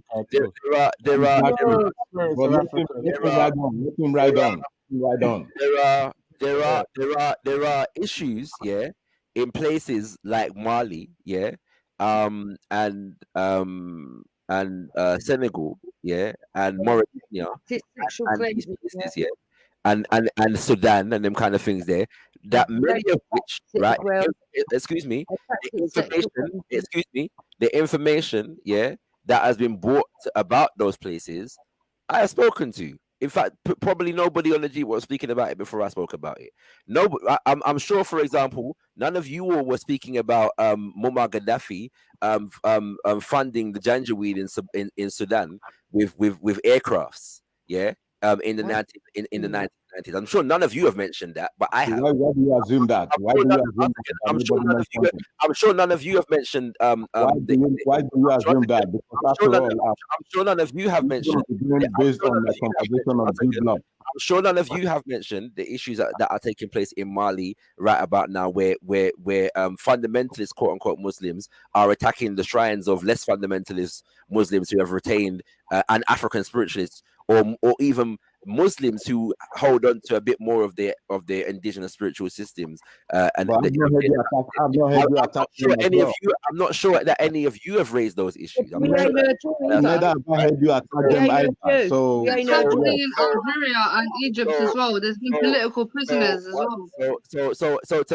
So if my calling out of British imperialism offends you, then so be it. I don't really have to. What we're saying here is we have to be fair across board. That is what I'm saying. It doesn't offend me. All I'm saying is when I hear you chatting about British, it has to be fair. You keep telling him to allow you to speak. Do you mind letting him finish before you cut him? Go on. Yeah, so that's all I'm saying. That it has to be what is good for the goose should be good for the gander. That's what I'm trying to say. Because earlier on again on this same panel, when you were talking to Reggie, you said you don't agree with Western education. So basically, on the other hand, on the flip side of it, you're basically agreeing with Boko Haram's agenda, which primarily is to the discontinuation of Western education. That is what Boko Haram, whatever means, the name itself, that's what it means, Boko Haram. And you agree, earlier on, you agreed and said, yes, you disagree with Western education. Is that the reason why you don't condemn them a lot, like you do in other areas? Maybe that's the reason, as I'm concerned. I mean, Shakara has come on here, like so many, including his brother Respect, that he feels so highly about, and has said that he's strongly against slavery. And for someone that is strongly against slavery to turn such a blind eye or to have so little energy for this enslavement of many Black African people who he claims to be for, is very, very disappointing. It's very, very embarrassing. I mean, okay. Can I ask you a question? Here we go. Here's a guy, a King of Gold, who supports. Let me ask you a question. Who are in cohorts. Sorry, King Gold. One sec, please. One sec. I don't want to return to this degraded, foolish conversation. Yeah, I was just gonna add a point to what you were saying about Nigeria, and I was gonna ask quickly, Jupiter's teddy bear. I mean, what's his name? Hector. Hector, are you for the Biafran independence of when it comes to Nigeria? Are you for that? What are your thoughts on that? In a nutshell, can you keep it brief? What's your thoughts, King of Gold? I want to know his thoughts. Could I ask? What's your thoughts on Boko Haram? Wait. Before we get to Boko Haram, which is debatable whether it's even a hoax or not. Is it just the part? Wait, hold on. The whole thing about Boko Haram is a complex issue, and these man know it. Listen, okay, let me, King of Gold. You're not going to sidetrack me because the topic we're discussing now centers around. What do you think of Okorocha? What's your thoughts on Okorocha? Listen. Huh? What I'm saying is you're not going to sidetrack me now by going into the Biafra issue. At the same token, like Reggie said, what are your thoughts on Boko Haram? My thoughts on Boko Haram is Boko Haram was the original rogue element of the North Nigeria when it came to the Biafran War. That's been there from day dot. That's been there from day dot. Anti-West. That's what that really means. Anti-West. So what's anti-West? Which has been a philosophy that's been probably part of that land. Well, definitely part of that land because there's been Muslims that have been anti-West. So now that's what he's talking about political adaptation, where they're bringing that cause and that particular war and bringing it into their own agenda. How do you reconcile Boko Haram? How do you reconcile Boko Haram with Biafra or the Igbos? I don't understand. Boko Haram recently apparently took 200 girls. Now with 200 girls, they can still take 200 girls and there'd be no trace of these girls. And they've got satellites with open planes that they can see. They've got GPS satellites that can see. So how the hell? You are referring to that's another issue. I don't want to go into that. Do you know what happened? Are you for Biafra? Are you aware of what happened 3 days ago? Let me ask you a fucking question. Because you're listening. Look, you're not answering the question because you're questioning someone else about how African they are and how political they are. But I'm asking you, were you for Biafra? Like as I said, are you aware of what happened with Boko Haram 3 days ago? No, I'm personally I'm not. Yeah, so I'll look into that. At the same time, I've spoken on the G-Bit before and challenged the development of so-called Confucius institutes, yeah, built by the Chinese, yeah, in Africa and the Caribbean. Yeah, it's not a development that I'm particularly for. But you probably won't hear me discuss that as much as I'm going to discuss Western education system. Why? Simply because Western education systems are far more prevalent. Yeah, it's a bigger issue, right? That's just what it is. Yeah, that is the reality of the now. Yeah, and so being against Western education is not being for Arabic or Islamic or radical Islamic or Islamic fundamentalist education. This is kindergarten thinking. This is childish thinking. I am for an African-centered educational process that teaches us to solve our own problems. That's what I'm for. Yeah. So being against, and I did say my whole statement actually was I wouldn't call it haram because I'm not a Muslim. Yeah. So what is haram and what is not haram is not for me to decide. It's for the Muslims to decide what is haram. I'm against Western education, but I wouldn't call Western education haram. It's not my business to say whether Western education is haram or not. But right? You might not use the technical term. You might not use the technical term haram. Based on what you're saying. If you in your mentality, yeah, and are unable to fathom the idea that somebody can be against Western education and not for Boko Haram, then I don't know what to say to you. But the reality, Shakara, if you in your mentality that claim to be, if you in your mentality, knowing that you were born here in the West, think you cannot what you want to, you not want to change, you not want to bring your own what's it called, Pan-Africanist point of view or policy or whatever you made into Africa, then you are joking, my friend. By the same token, Western corporations and governments have been exploiting Nigerian oil for decades. Yes, and I can equally turn around and say the Boko Haram and Al Shabaab has been exploiting poor Nigerian girls, Nigerian women all over Africa. One second, please. There has been, yes, a human rights issue and an ecological genocide issue. I'm aware of all that, Shakara. Let's not go into that. We've been all through all these ecological nonsense to do with the women. You've been through all this, Shakara. You're just dancing around the shops. We've been through all this before. We've been through this Ubuni and all whatnot. We've been through it before. So I don't know how it is relevant to do with Boko Haram and Al Shabaab that are going about killing innocent people even as far back as 3 days ago. This is what you do.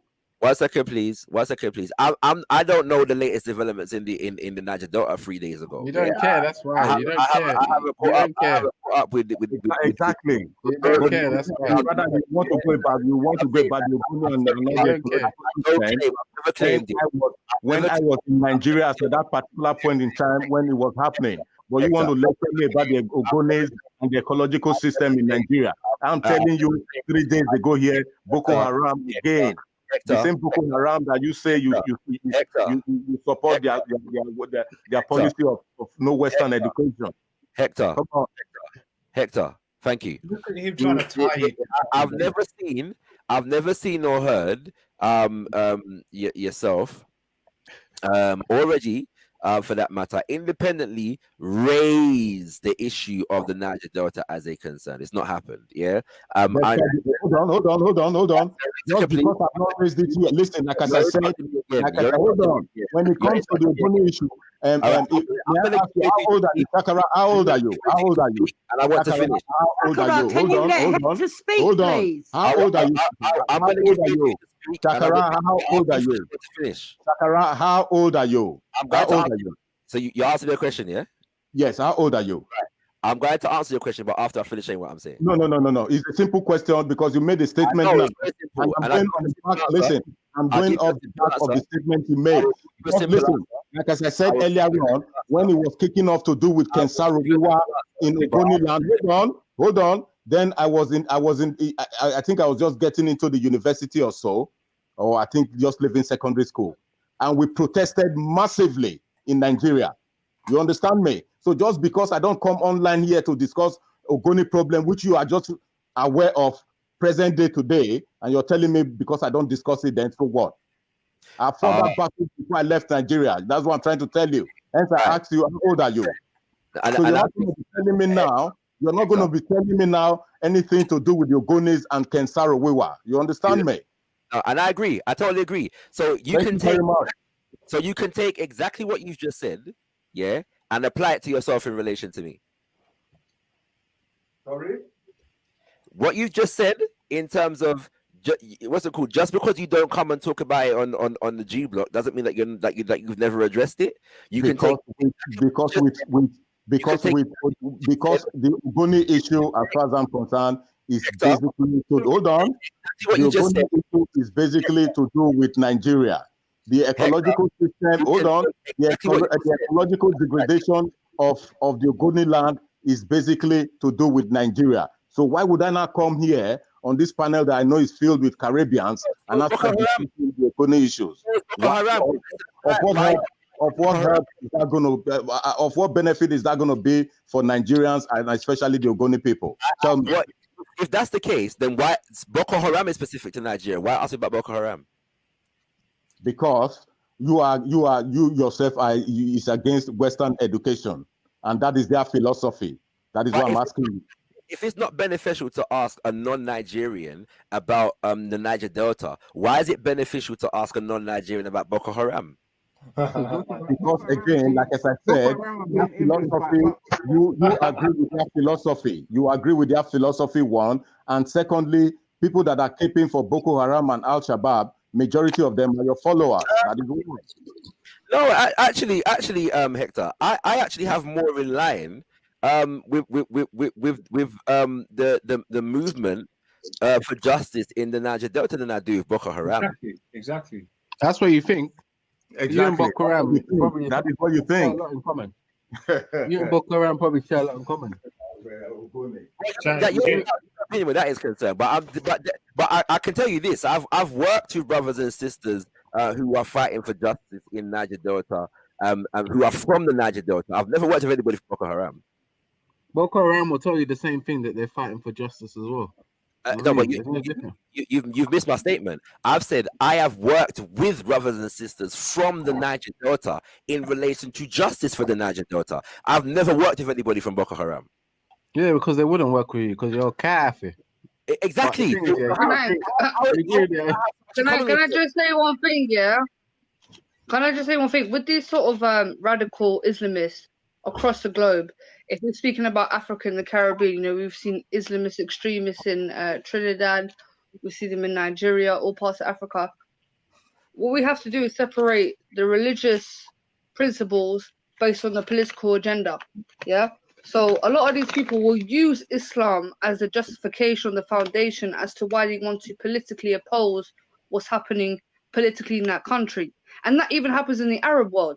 Yeah, you have people that claim to be Mujahideen, which means warriors of God, people fighting for the cause, but really it's for political power. And unfortunately, it's also spread to Africa now, as we can clearly see with these groups. So my main point is, please separate this from Islamic principles and Islamic teachings to people's political agendas. Now that goes now we go from there. Unfortunately, that the two are intertwined. That is where the problem lies. Boko Haram, you armed Boko Haram. I promise you this. With guns. The day that Boko Haram are controlling the IMF and the World Bank, trust me, you'll hear me talk about them a lot more. Believe me. Yo, listen, bro, can I just say something? The day that the day that Boko Haram are controlling the price of oil and the price of diamonds and the price of gold, and the day that Boko Haram are controlling the extent to which African and Caribbean nations are able to subsidize their farming in the agricultural industry, and whether they can achieve food self-sufficiency or not. The day that Boko Haram is controlling how much school... money first before slavery. Again, once I said money first. That's money first. Because it's all about the money. So those innocent children, girls, they should be left to be raped. They should be left at the mercy of whoever Boko Haram. Until then, Shakara is not going to address the issue. Anyway, fair enough. Thank you for clarifying. We can move on. If that's I've said, then you're entitled to your opinion. By the way, for those who for those who recall, Voice of Africa Radio. Are you familiar with Voice of Africa Radio? Here we go. Hector or Reggie, are you familiar with Voice of Africa Radio? No. Okay, so Voice of Africa Radio, was a radio station. It was a licensed radio station. From around I'd say 2005, 2006, up until around 2014, 2015. Yeah. And there was a bit of a change in the management, and it got taken. I think it turned into Afro Beats FM or something like that. But I'm not even sure if that's existing at the moment. But I'm a member of an organization. Which is really a lot of the members are my family. Yeah. And we hosted a radio show on on Voice of Africa Radio every week from 8 to 10 p.m. And when Boko Haram became an international issue, we held many radio shows addressing the issue of Boko Haram. Yeah. All right, that's it. Job done. You already said that you don't care. And dealing with that issue. Why are you still talking about that? You don't care. So let's move on. You already said it. So the reality, I heard you already. So the reality is the evidence, evidence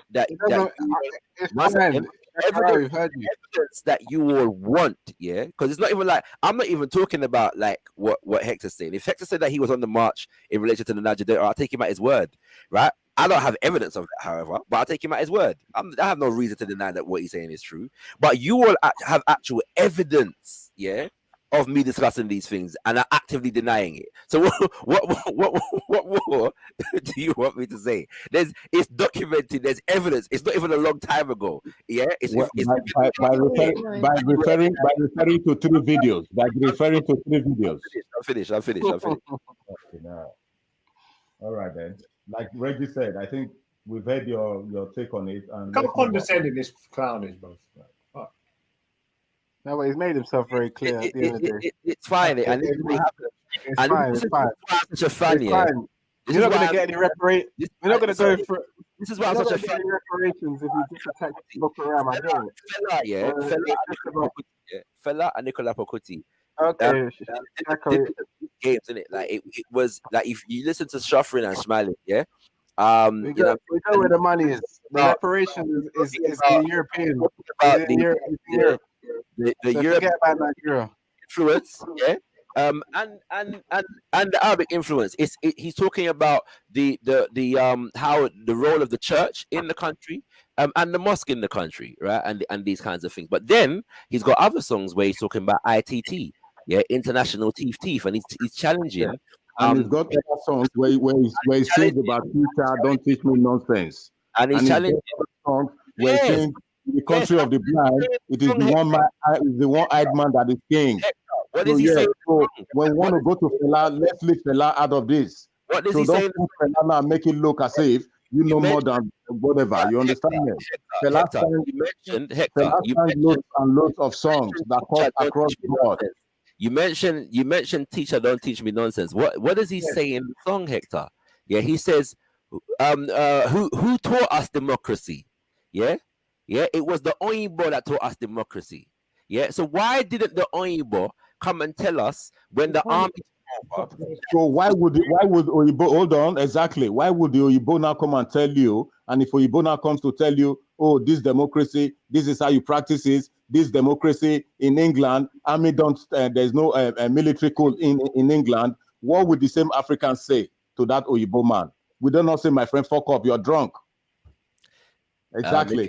So that particular song you're referring to now is like a tongue-in-cheek song. That's what I'm trying to make you understand. It's like a tongue-in-cheek song because on the one hand you're saying, and he's singing about democracy. Or if the same Oyibo man now comes back to Nigeria and say, oh, in England we don't have military coup.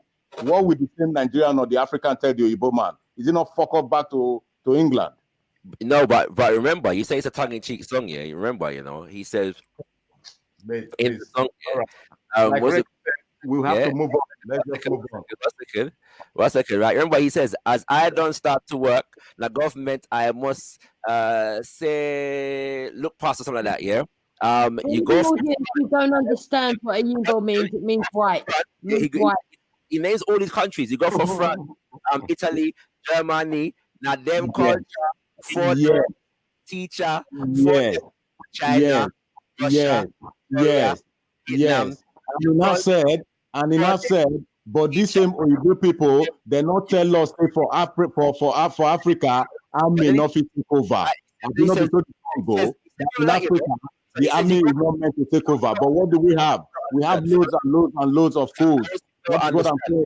That if they come and say, oh, you know what? The military cannot take over in Africa. The military man will shoot the white man. For those who don't understand, he's basically naming these countries and he's saying, when you look at these countries, their own culture, yes, is their teacher.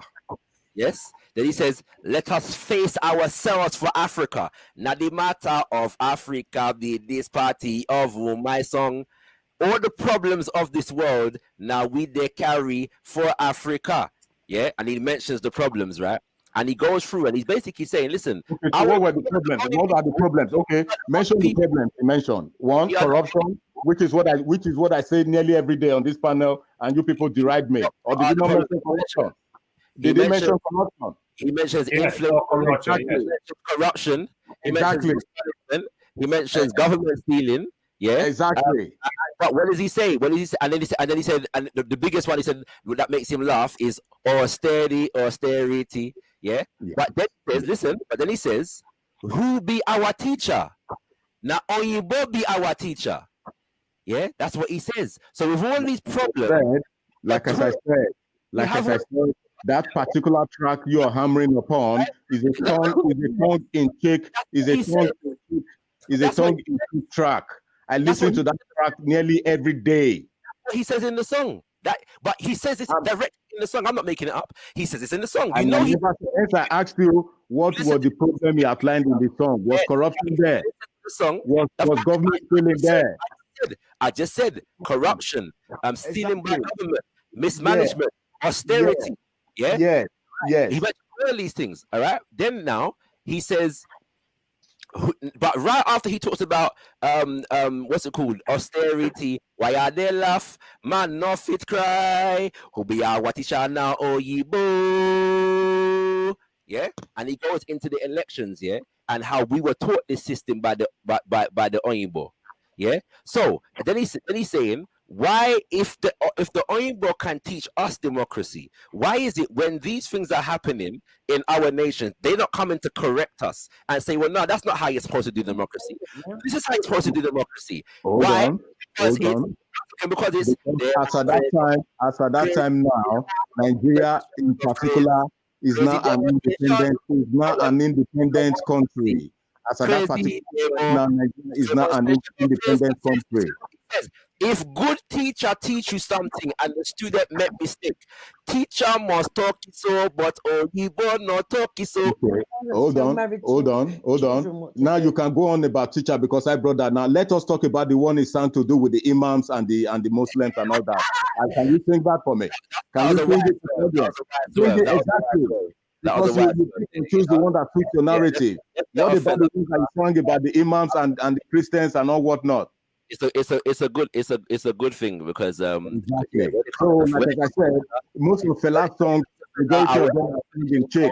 Finish matter. When it comes to Fela, I will finish matter. You're telling me about Fela when I started listening to Fela when I was in my teenage years, or even when I was about 10 years old. Fela longer than me. I bow to the before I left Nigeria, I used to go to the shrine on Purple Street. And you have an experience. So there's nothing you're going to be telling me about Fela that I don't know.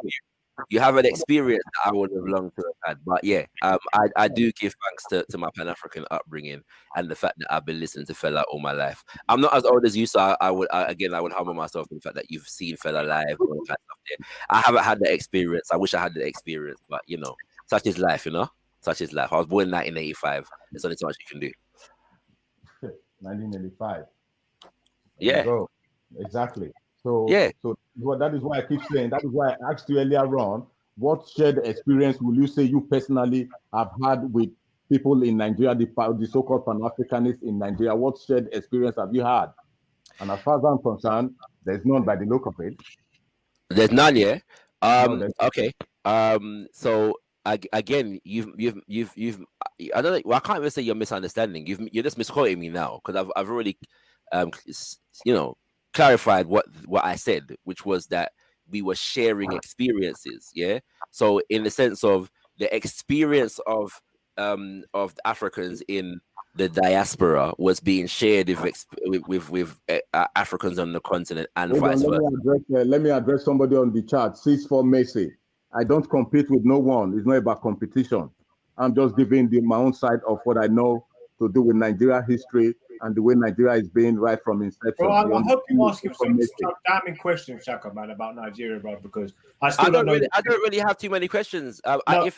If Hector was somebody who actually spoke on these things and them kind of things, there, like independently of me and whatever, like maybe so. But I mean, when I speak to Auntie Affiong El Affiong, who I was raised with in the Pan-African community, I get teachings, you know what I'm saying, from other brothers and sisters, and so yeah, it's not a beef for me like that.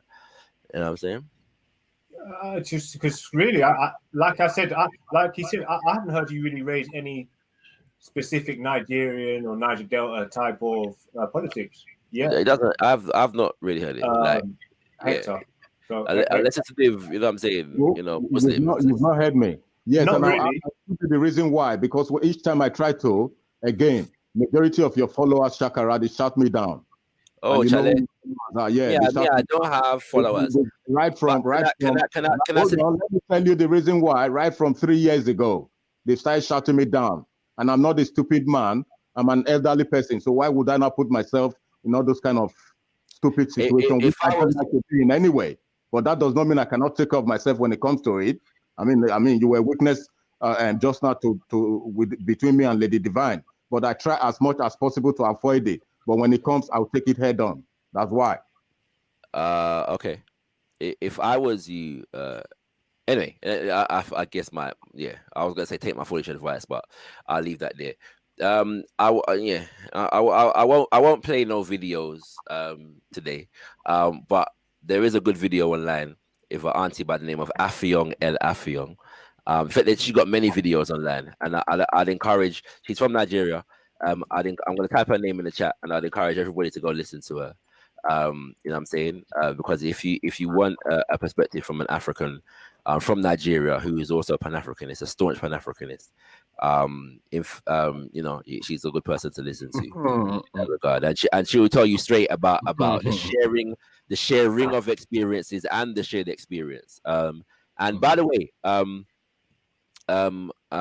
it might be when we talk about neocolonialism, to act as though this is an African diaspora issue is flawed, because much of the understanding that Pan-Africanists have of neocolonialism was actually provided to us. The insight was provided to us by the Asaja for Kwame Nkrumah in a book that he wrote called Neocolonialism, the Last Stage of Imperialism, which was written and published in 1965. It's a brilliant book, and when you read it, you look at what has happened on the continent and the Caribbean in majority Black nations around the world since that time, you realize how forward thinking and how much he was correct in terms of predicting what was going to take place and what was taking place at that time, and how colonialism was going to be outmoded by what he calls neocolonialism. It's a fantastic book. I'd encourage everybody to check it out.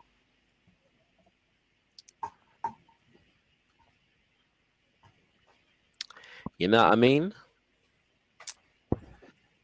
My real African brother Terry's in the building. I just realized, my real African brother.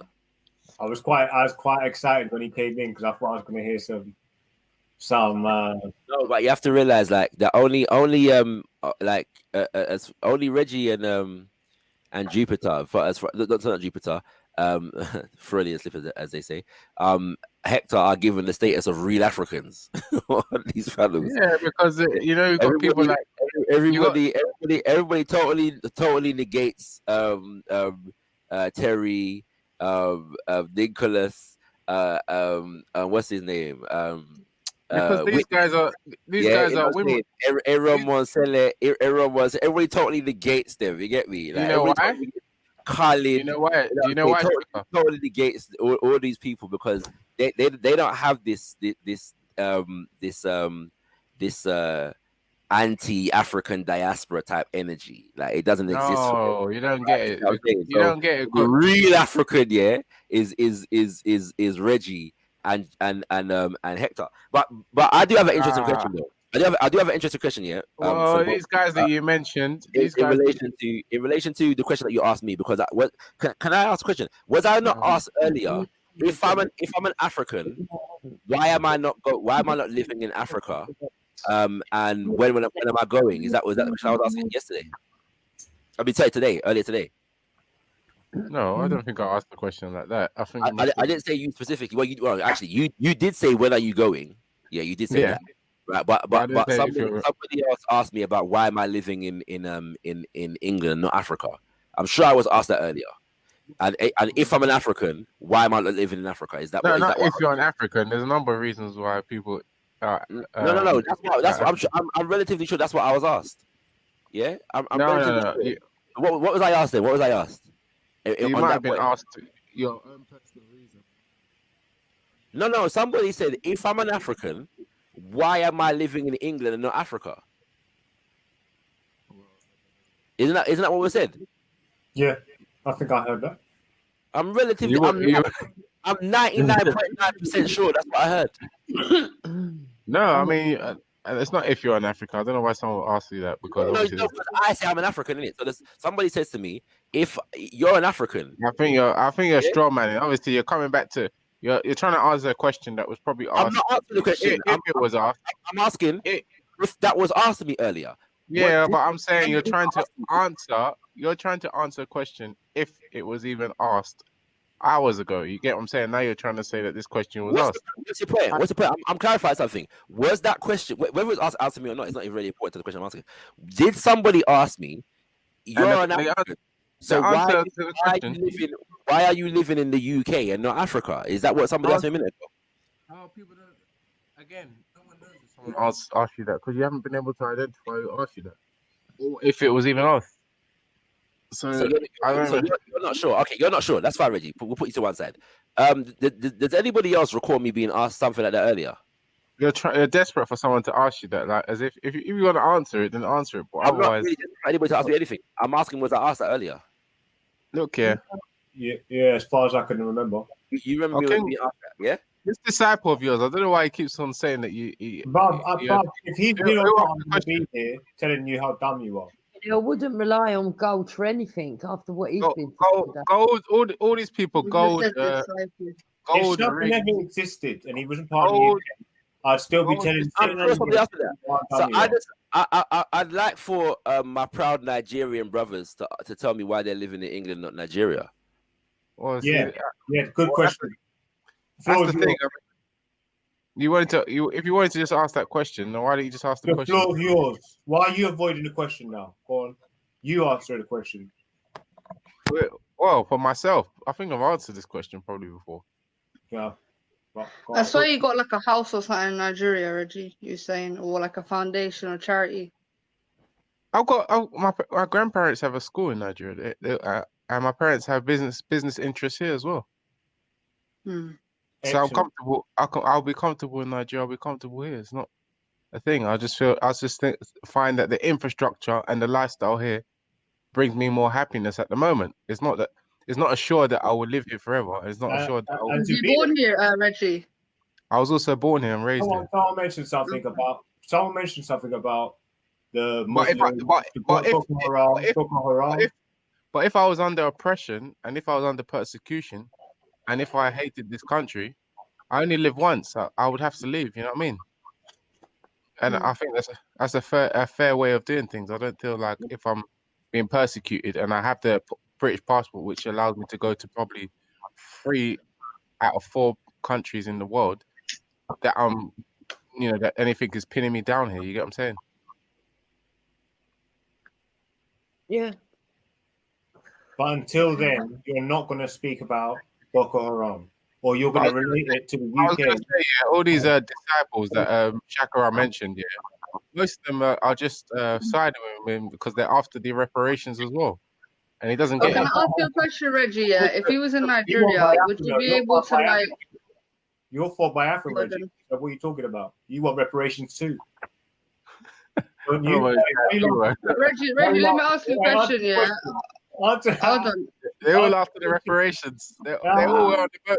They were all on the boat with but Reggie, look, if he was in Nigeria, would you be able to like freely criticize Muslims the way that you do here in the UK? Yeah. I'm asking Reggie Jupiter. Our religious groups are outspoken. Anyway. So you can go on the streets like Speaker's Corner. You can go on the Nigerian YouTube channels and freely criticize Muslims. Yeah, obviously not in certain regions, as in not in the north where they run by Sharia, but yeah, in the other parts, yeah. Like Nigerians are very vocal about their religion and their beliefs. There was one Nigerian man who burnt the Bible and burnt the Quran. Yo, I'm going to ask you one or two questions. I don't know where it's going to lead to. Are you for Biafra, Wendy? No, I'm sorry, Wendy, Jupiter, Hector, and Reggie. So I got Wendy mixed up with Reggie because they're very. I don't know. In character and pronunciation. Are you for the Windrush? Your Windrush generation? You don't know if you're for Biafra or not. You just do it, and then you crack up because you're asking a question where you can't answer it. I don't know. I said that. I already answered. You don't know. How can you not know? You've been speaking politics all day. Anyway, I'm out. And I'm done. And I just asked a question.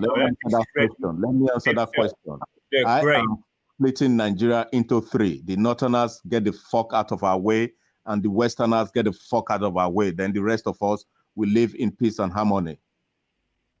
Okay, all right. That's a good point, Hector, because I see it like this, yeah. We're all like beefing over European, Arab colonization, but really and truly, the elites are all the same.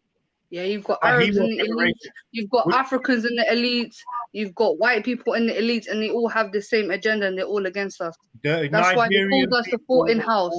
Meant to be receiving reparations. Are you going to take the reparations from these oil companies if they were to give them?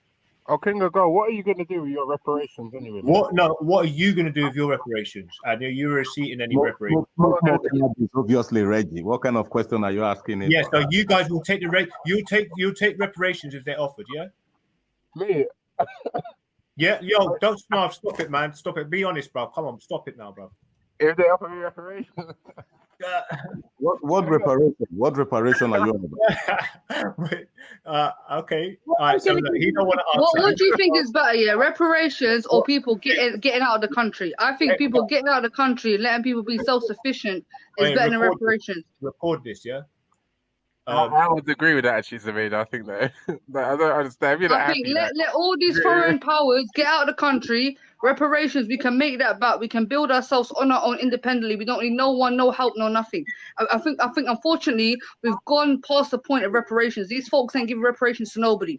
Yeah, it's not happening, bro. And the reason why they're delaying it is because they want an uprising.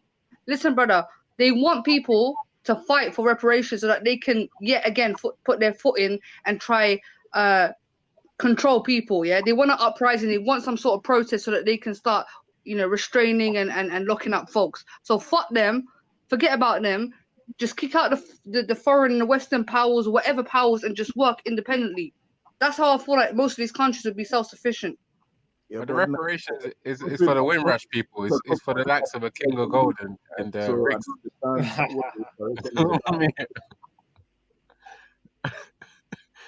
You know what I mean? Yeah, I'll take yours. Reparations for a King of Gold and I'll have a whole piece of land. I'll have a gold mine and a land. I'll have a gold mine and a land, but that's what I'll say. That's what I'll tell you. I'll have a whole gold mine and land. That's what. What are you gonna do? Are you gonna use it for weed? Or are you using it for? That's all I'll say to you. That's all I'll say to you. So I'll be friendly to me. Kingo, what are you gonna do your reparations though on a level? Reggie, you know the answer. They can't reparate me. They can't reparate my family and my tribe. Not possible. So you're not part of that struggle then? Of course, my whole family's dead because of it. I'm like Betty, but my dad was educated, and their family. I don't know what Betty's family were educated. I'm not even going to judge her. I'm just saying that they were farmers. They owned land. Oh, you're fighting for reparations within Nigeria? Is that what you're fighting for? I'm not fighting for reparations, but I definitely put my fucking word in and signed a few fucking whatever they was on the Facebooks and all the rest of it. And I wasn't able to attend marches. I wasn't able. Sorry, can I speak? I wasn't able to attend marches for obviously no reasons, but I definitely took part in some sort of. And I've always done that for my whole life. I've gone to jail for speaking out for my rights, for black people. So you wasn't there when we locked down. What was it again? Where's we locked down the other week? I'm thorough.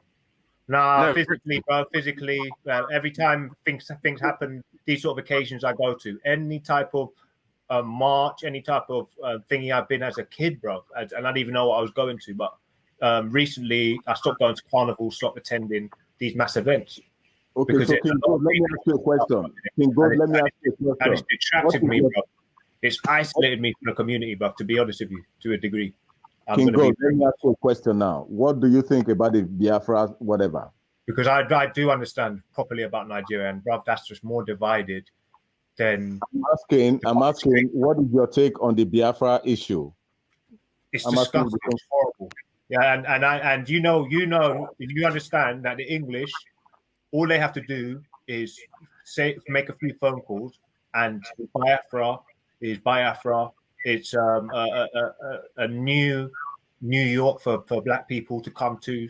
You see what you just said now. You see the statement you just made. Traditionally peaceful people. Traditionally peaceful people. You're saying all the British needs to do is pick up the phone and make a phone call. Then 100 years down the line, you'll be blaming the same British for making that call.